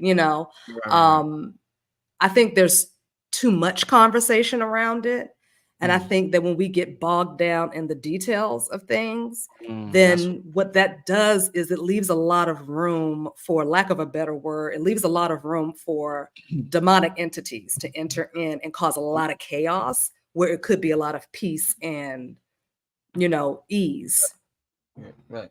So that's my feelings on that. I feel like if each person did the inner work and checked in with self and allowed your higher guidance to lead you in your relationship and in your union, I think that's probably the sweet spot. What is it exactly you do now? You said you're a hypnotherapist. What do you do? Yeah, I'm a certified hypnotherapist. I'm also a teacher. I have an online college where I certify other hypnotherapists, and I do a lot of metaphysical teaching, spiritual Mm. science teaching, and things like that. No, I could definitely I could you seem to be good at, just speaking, and I could definitely see why people will want to come to you for services. So I would just recommend you Thank to you. keep doing what you're doing. Like, I've Thank enjoyed you. this brief interaction with you has been a good one. And I appreciate yeah, I that. Thank you. definitely appreciate your energy, and tell the people how they could reach out to you and get some of your services, sis. Yeah, absolutely. You can go to Linktree/Shara Profit _CHT. So it's my name on here with the Yeah. underscore. And yeah, Linktree. I'm Shara Profit CHT on Instagram. You got a And YouTube you got a I YouTube channel? do. I do. It's Open Door Hypnosis TV. If you can't, email me. I'll check out your channel. I will. What's how can I get your email? richandmerit@yahoo.com. I'll always leave it. Let me Yeah. If you put it in the a thing, I couple of people will. have been talking about your services. I guess a couple of people know you in here. A couple of Oh, people, they've been okay. giving you a shout out in the chat. So Thanks, y'all. I didn't see I'm not seeing anybody, but thank you you. must be popping out there and I don't know. But yeah, do you see my I've DM'd you a couple of times on Instagram. unless I I know specifically, it's hard. I know. because you're just caught in a 1,000 other DMs and emails, so you're never gonna get I'm through to me. sure. But when I I know. interact with you and have a personal exchange with you, then that that makes you stand out. But Yes. anybody who's trying to hit me up, listen. If I don't respond, it's so many DMs and emails. It's not me. So whatever. Just took a But picture listen. of the email. Okay, good, great. Yeah, hit me up on the email, Okay. and I appreciate you calling in today. But a great conversation. All right. Yes, thank you. Have a good night. Bye, everybody. Good night. Peace. All right, let's damn, I keep saying I'm gonna wrap it up, y'all, but this shit is so good, y'all. This shit is so good. Are y'all enjoying it like I'm enjoying it, or am I just delusional? Am I just delusional? Am I solar eclipse delusional? Did the solar eclipse make me delusional? Which one is it? Or is this is just good? Keep it going. I know y'all have me on here to, you know what? I haven't done in a while. You know what I haven't done in a while? I gotta remember. Hit up my Cash App, y'all. Make sure you support Brother Rich. Hit up, brother. I always forget. I get involved in my show and I'll be forgetting. But if you would like to donate outside of the super chat, because YouTube take 40% of that, 30 or 40, something like that. Hit up the Cash App. If you appreciate the show or the message or anything, I would appreciate the Cash App. You can always Cash App, Brother Rich. I always share the guests Cash App. I'll be forgetting. I'll be involved in the show, and the show's only an hour, so I end up forgetting. But you can always donate to my platform, to me personally, on the Cash App. Cash App, $ Black Magic 363. It's right there on the screen. All right. But yeah, definitely support the channel and the works that's being done. I would appreciate it. All right, family.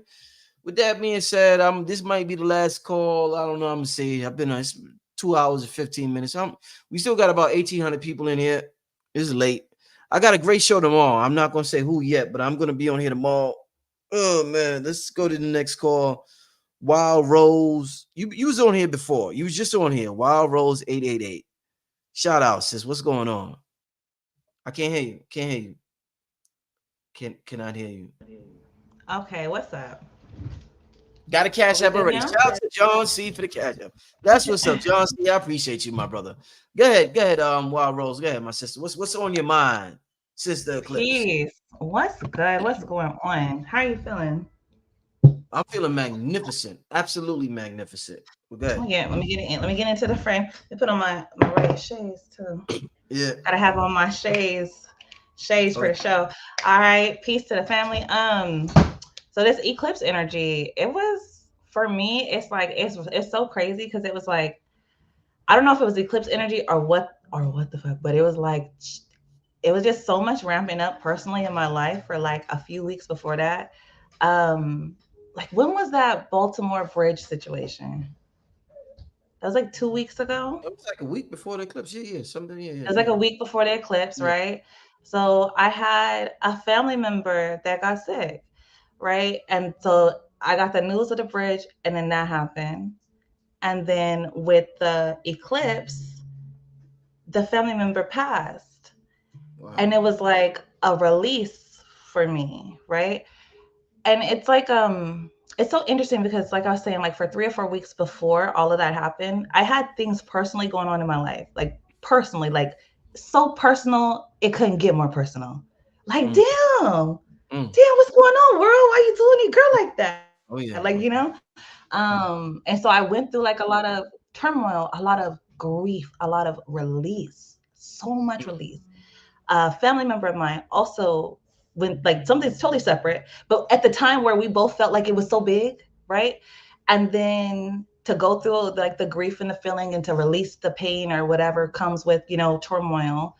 And then to find out about like gaining an ancestor. I felt like birthing pains. Does that make sense? I feel like I was giving birth to my own ancestor. Like, you know what I'm saying? Wow. It was heavy. It was heavy, heavy. I felt it so heavily. And, you know, another one of my family members literally tapped into their psychic powers. Like they was able to tap into their energy. It was just a lot. It's been a lot for me. So I feel very much like my roots are Louisiana, you know, so I feel like I don't feel no sadness at all. Dope. Dope. At all. It's like full 100% release. And I just felt like I got an angel. And listen, motherfuckers better watch out because this one, it ain't a joke. It's serious. It's for real. It's for real. I hear you. I hear you, sis. So moving forward, after the eclipse, is there any advice you would give the family out there? We all learn from each other's experiences. Any advice you would give people moving forward from something you may have gained that all of us could gain from? With the eclipse energy, for me, it's just like I feel like it's important to, I guess, the moon, right? So we're talking about emotions, a lot of emotions, a lot of feelings, being cognizant of that. I'm a Cancer, so I'm always trying to be cognizant of my energy and right, moving out of the hermit crab energy, not staying in the hydra energy, and really emerging into my peacock energy. So that means like, you know, being a child of the moon, being a child of the emotions, like being able to acknowledge your feelings. It's like emotions are like the ocean. You know what I mean? It's like the ocean. Now, sometimes now, unless you in Florida, yeah, I mean, you might not necessarily like just run and jump into it because it's gonna be cold. But it's an energy you can get from just like watching it, sitting with it. You know, same thing with the energies and emotions. That's what I would suggest anyone do at this time. Like, especially if you're feeling anything that's like waving and riding with you, it's okay. Like, take a second, and this might take a little bit of time, but like clear your mind and like you have to imagine yourself out of your body, like sitting next to yourself or above yourself or where I don't know if you can control it at first where you hover or whatever, but you have to take yourself out and just kind of watch yourself and like, oh wow, that's me experiencing those emotions. Looks like I'm gonna be okay. Like, you know what I mean? Oh, how serious how serious is the situation? Like, it's just about a lot of looking at things like in a real way. Like, how serious is this? How much is this physically affecting me? And you have to catch that early because the mind affects the body, you know? So Indeed. you're letting me just go on and on. Listen, I could talk. Hey, I could no, I'm do letting you do your thing, sis. I'm letting you do your thing. I appreciate you sharing your wisdom. Do you have any information you would share with the people about how to get in contact with you, or? Yeah, absolutely. I have a YouTube channel here on YouTube, A Wild Rose 888. I do tarot. I like to talk about spirituality. Just we just be jamming, really. Excellent, excellent. So you do tarot then, huh? I do. I do. I do. Oh, excellent, excellent, excellent. Yeah, shouts. Make sure y'all check out. I'm gonna check out your channel and For tune into sure. Please your do. channel meetings, man. And I appreciate you calling in. All right. Thank you so much. I love your channel. Thank you for supporting. I appreciate it. All right. For sure. Peace. Bye. All right. Shout out to everybody who called. I mean, every call, absolutely amazing. The video calls tonight. Everybody who called got something unique to contribute to the conversation. We done been on here for about 2.5 hours. I don't know how many of y'all been here from the beginning. You know what I'm saying? Since that, but we've been on here for about 2 hours and 19 minutes right now. But this Eclipse shit, type shit. Eclipse type shit, type shit. So we I'm about to conclude. You know what I'm saying? I see I got 2 more people. Should I get to the last 2 people? Yeah, Rich tied. Yeah, Rich is tied. Rich is tied. Rich is tied. Somebody said Rich tied. Yeah, Rich is tied. What's the cash app? Oh, let me give shout out to everybody who sent the cash app. Some of y'all really y'all support it. Y'all show love, and I appreciate that. Because I only shared the cash app for like 2 minutes and then I took it off. But listen, if you want to support, somebody asked what's the cash app again? Razor was just on the show. Shout out that brother had an amazing story as well. If you want to support the channel, you want to support Brother Rich, you could support directly through Cash App. You know, the super chat not sometimes, super chat, YouTube, they're gonna take their money. They're gonna take their I think it's like 35-40% or whatever of the super chat. And I appreciate it, even if it's super chat. I'll take whatever. I take what I gotta take on the super chat. Just the thought of y'all supporting me is really it keeps me going. But if you want to support Brother Rich in a more direct way, you could cash at me at $Black Magic 363. Thanks for asking, Razor Sharp. Thanks for asking what's the cash app. It lets me know that you like, yo, I need to get that, it lets me know. So thanks for asking. But the cash app is $Black Magic 363. And I want, how y'all think I've been doing this year so far on this channel? How Brother Rich been doing so far this year on this channel? How I've been doing so far? Do y'all like the direction Brother Rich been going in so far this year? I've been going hard since 2022. I got a download in 2021 that I had to go super hard, and I started going super hard in 2022. So we got 2022, 2023, 2020. Because I took a little break. When my son was born, I took a mental break. I was here, but mentally I wasn't here. My son was born in 2018, and I hope I'm getting that right. My son was born in 2017. And I was here, but mentally I wasn't here. But I was here though. I never left, but mentally I was just in another place because my son was born. It's my first child.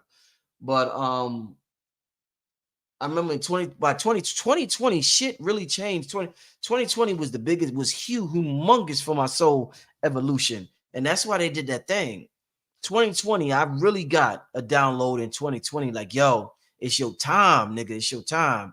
And then 2021, I got the download that I got to move more into the occult realm, the metaphysical. I got to really hone in on that. And that's when I focused the channel on the occult and metaphysical. Because like I said, remember, in 2015, 16, 17, I focused a lot on pop culture and providing a metaphysical lens to pop culture. And I still do that from time to time with the pills and things like that. Professor Griff.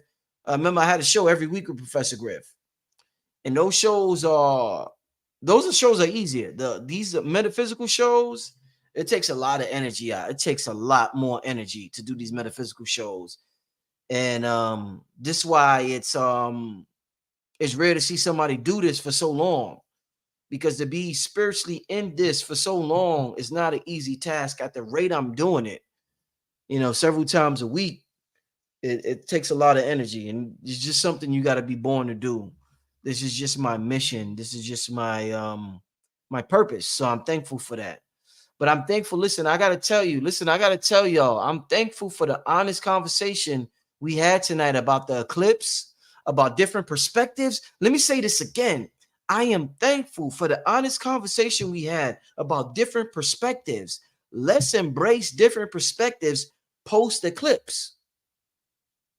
I told y'all how I feel about reality and how there's no reality, and how reality is your personal interpretation of an infinite sea of information that exists in the omniverse, the universe, the multiverse, an infinite sea of information, and we're personally interpreting that information, and we're sharing it with people, and if they share it with us, then we have a culture. A culture is a group of people who share the same identity. Sometimes it becomes a cult, and you feel like you have to follow that culture, and you don't develop your own opinion on ideas. But listen, there's an infinity of information out there that we can embrace. And I just appreciate y'all for sharing so many different people that's doing different things for me. Nobody's arguing, nobody's mad at each other. The sisters that called in, extremely mature about the conversation Dr. Phil Valentine had. We just really talking about this man-woman dynamic that seems to be a big argument on the internet. I appreciate the maturity, such maturity tonight between myself. I know who I am. Y'all know who y'all are. I'm gonna continue. I'm a leader all day, every day. I'm gonna be that leader, whatever realm, time period, time split, dimension I'm born in. And I appreciate the sisters that came and told me about the places in the universe where the sisters rule. And listen, man, we don't have to argue with this spiritual thing. If you confident, if you only argue when you're not confident. See, people appear to be confident, but they arrogant. When you're really confident, you ain't got to argue with nobody about what they believe in, because what you believe in is the shit to you. Why I'm gonna argue about what you believe in? Only reason I'm arguing with you about what you believe in is because I'm not confident about what I believe in, and what you believe in makes me doubt what I believe in. I may disagree with you. Everybody has that right. But when I start to argue with you and really be angry at you, because I'm angry at you because you're making me not confident about what I believe in. Fuck, I'm gonna argue with you about what you believe in for. If you believe in 10-foot green aliens, maybe you really seen that. There's things I've seen that I'm sure none of y'all seen, and there's things y'all seen that I have never seen. It's just the way it is, y'all. I'm not gonna argue with y'all about what y'all believe in. I appreciate everybody's experience, and that's what makes Black Magic 363 Black Magic 363. I am the point guard of the gods. I'm gonna pass y'all the ball as long as y'all come from an authentic, genuine place. I don't have to have that experience, but somebody out there is going to benefit from y'all experience, whoever comes on my platform. With that being said, make sure you donate to the Cash App. I'm going to take these last two calls real quick, and I'm gonna feel good about myself. Like I said, today, listen, I tell you, yesterday I felt kind of anxious. To sum it up, this is the last thing to sum it up. Yesterday I felt kind of anxious. I learned from the eclipse. Don't stop trying to define everything. That feeling of me being anxious was me getting a supreme download. I'm gonna call it a supreme download. That supreme download required me to sit still and rest. That's why I did not upload a video yesterday. That's why I did not go live yesterday. I didn't upload a video with me and Cam. I decided to upload that today. I wanted to do a meditation song. I didn't do that. I decided to wait. It's 80% done. I probably uploaded Thursday or Friday, but I just went out to see the eclipse. That's all I want to do. I just want to see it. I didn't want to talk to anybody on social media. I just personally want to ground. I grounded outside, and I want to see the eclipse, and I did both. I was just disappointed because I thought it was going to be more of a eclipse, and it was like, we got like a 2% eclipse in Georgia. I thought I was going to get I thought it was going to be 80%. I'm like, yeah, this shit going to turn dark. I can't wait. And that shit was like 3%. But I did exactly what I wanted to do, and I felt a little anxious yesterday. Fast forward to today. Today was like a perfect day. I'm not going to define yesterday as anxious. I tell you, it was the feeling, but it was really a supreme download that Brother Rich got. I'm feeling great. I'm feeling amazing and excellent. And let's get to these last two calls real quick before we get out of here. To wrap this show up. Since today was perfect, we're going to end the show perfect. Since today was perfect, we're going to end the show perfect. All right? Who's this? Volante? Volant fan, you there, brother? All right, I'm gonna move on, brother. All right, we got Jamal. Am I saying your Hey, name? Jamel, brother Rich Jamel. Jamel, what's good, Yes, brother? sir. You are the last call, brother. You the last call tonight, brother. What is on your mind? That's crazy, man. That's crazy. You know, you got the topic of the eclipse, and Yes, sir. this spiritual journey I've been on, and I'm just watching your show, watching Billy Carson. Yeah. It's kind of giving me kind of the vocabulary kind of to speak it. I wouldn't have called it a spiritual journey, but what's been happening? I'll start with the eclipse. There was an eclipse at the end of 2017, and and I believe that was also around the time of the Lionsgate. Either it was one like late 2017 or early 2018. And what was happening in my life, I raised my daughter, since she was 8 months on my own, and at this time she was 14, and her mother lived in Houston, Texas. That's where I am now. We lived in Detroit, and we found out she had breast cancer and it was terminal. So we came to Houston in October, to visit, and just it was coming time to leave, and I'm like, dang. So when we coming back to see her, like this is probably it. So I decided that we would move there, let my daughter spend as much time with her mother as possible. So I fly back to Detroit and just get money in order, get things in order, and I moved back here on January 1st, 2018. Um, but it was like that was like a making that move, and because it was really big. You know what I mean? Like my daughter, her mother hadn't been in her life, and it was just a big move just to do that. It was just something my heart moved me to do, and just making that big move through the Lions Gate. It didn't. I didn't miss that thing that this was happening during the Lions Gate. I felt like I was coming out on the other end of something.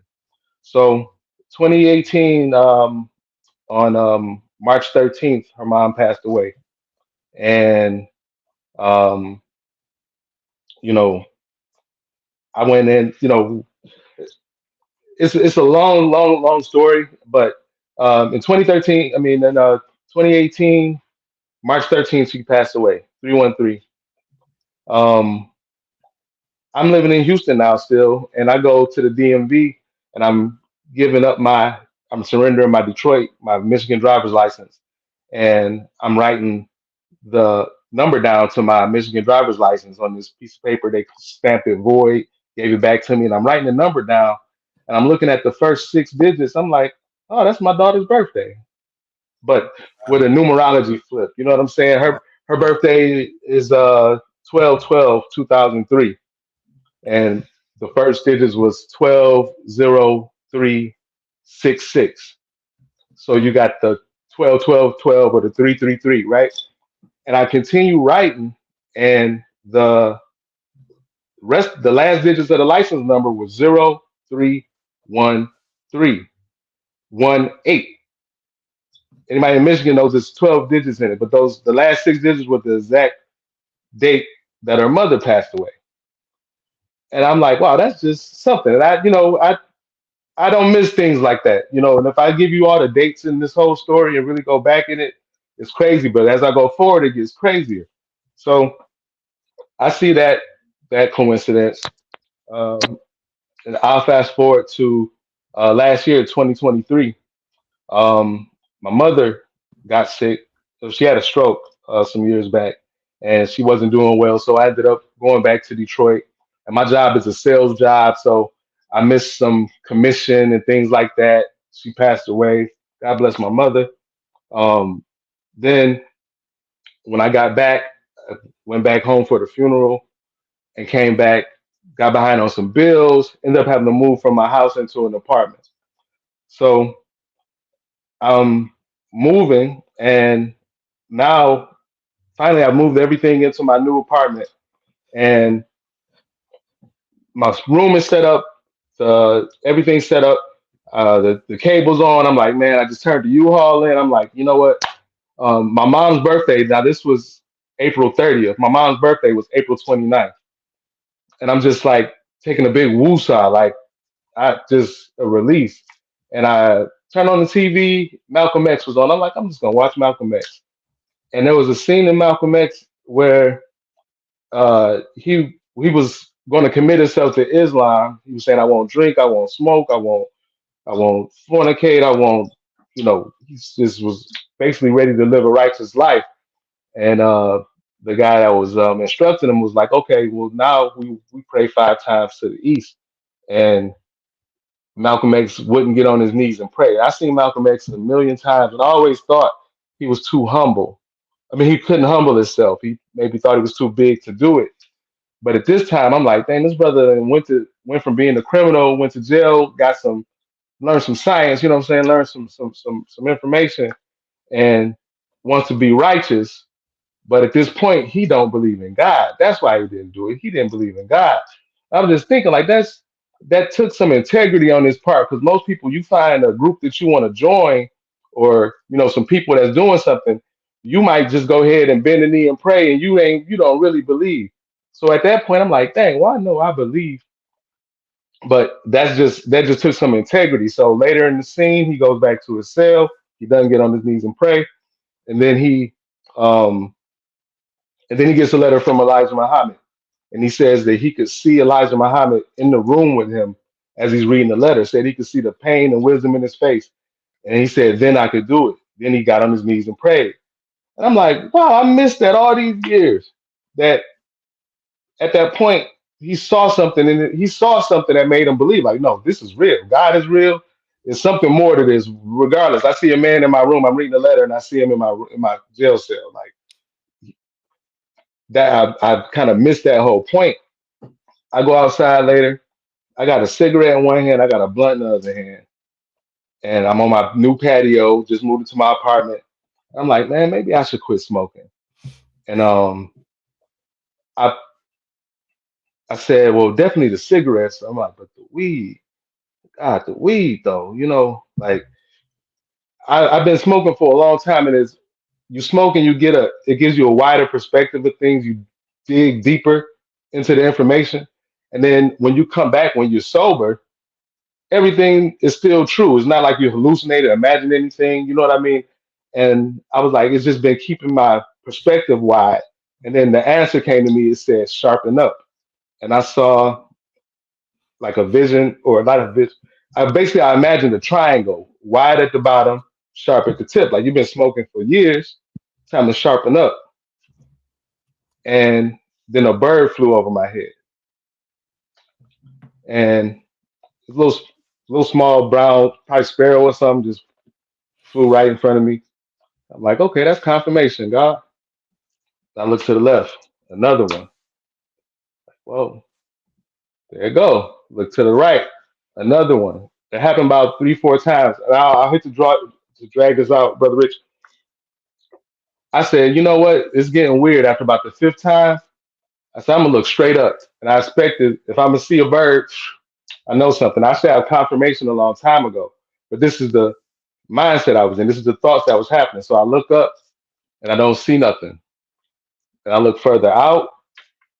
I saw these 2 dots way in the sky, and they just coming this way. Now I'm out here in Houston. I see there's hawks. There's all kinds of birds that fly real high in the sky. Eagles, vultures, and they just coming. There's 2 of them.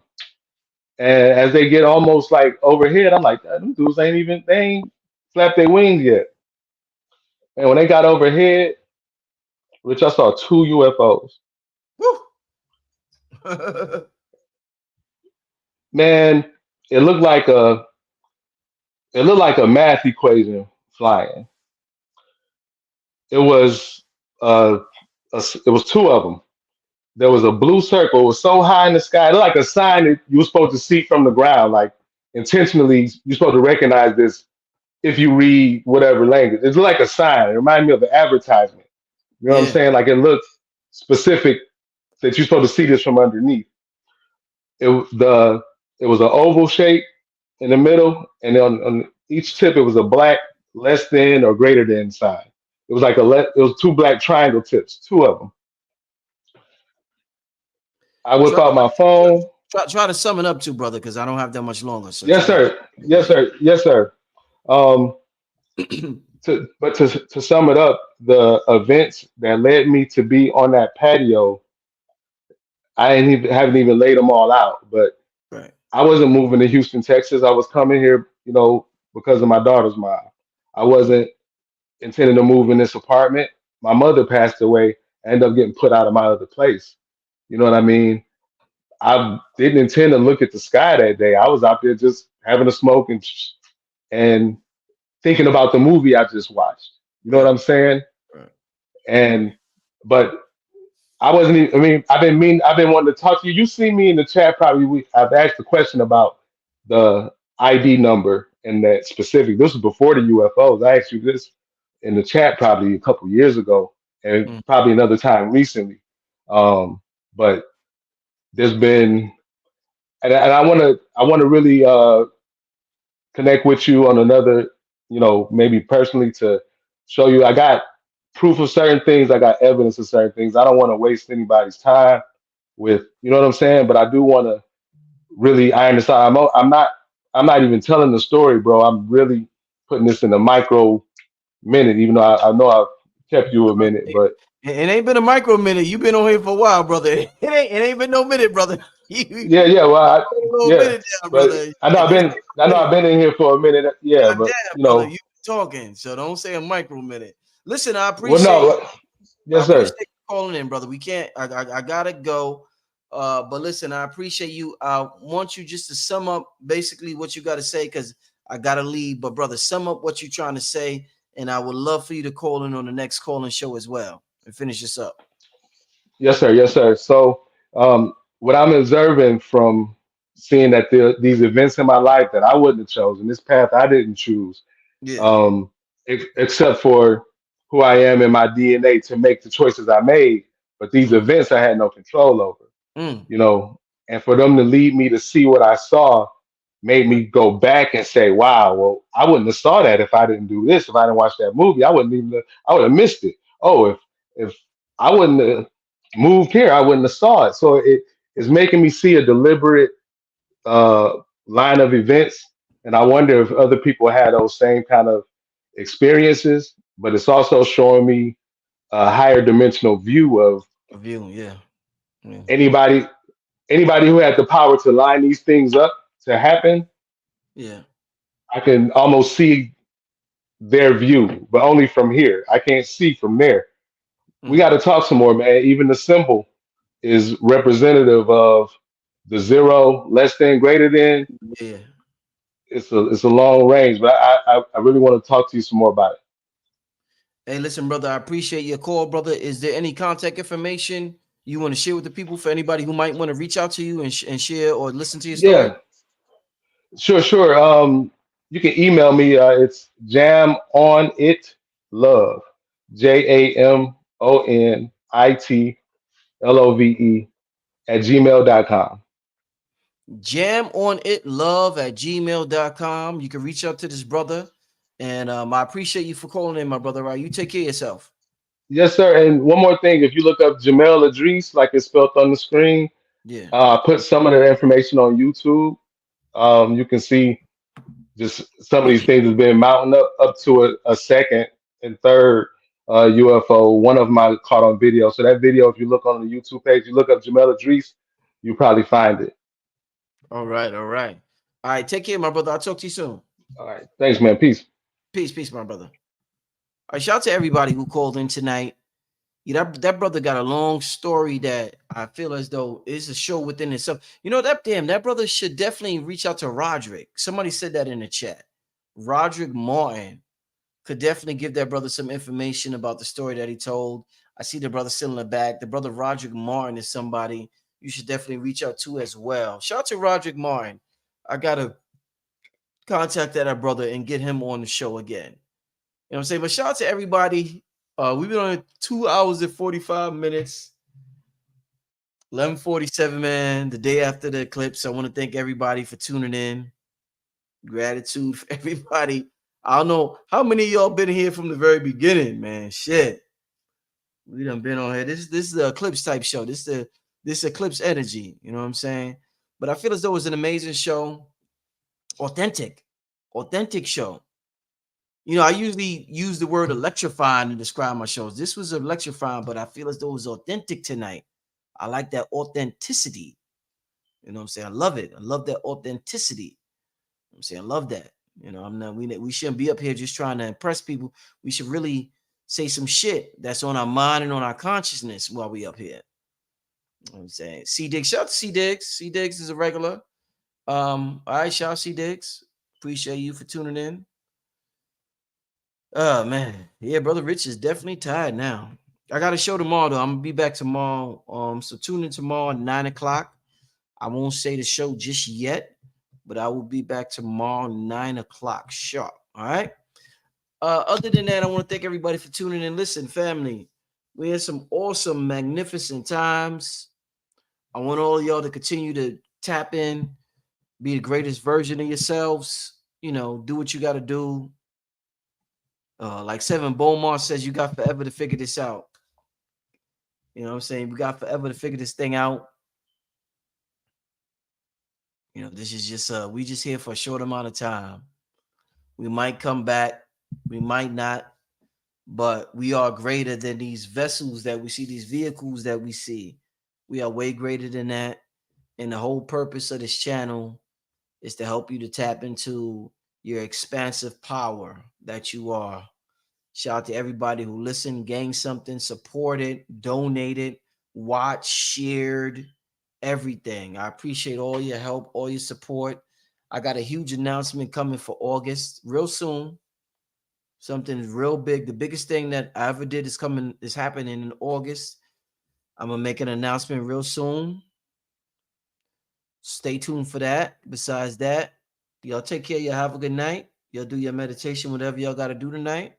And I'll see most of y'all tomorrow, right? Tomorrow at 9 o'clock. Y'all take care, all right? Peace, family.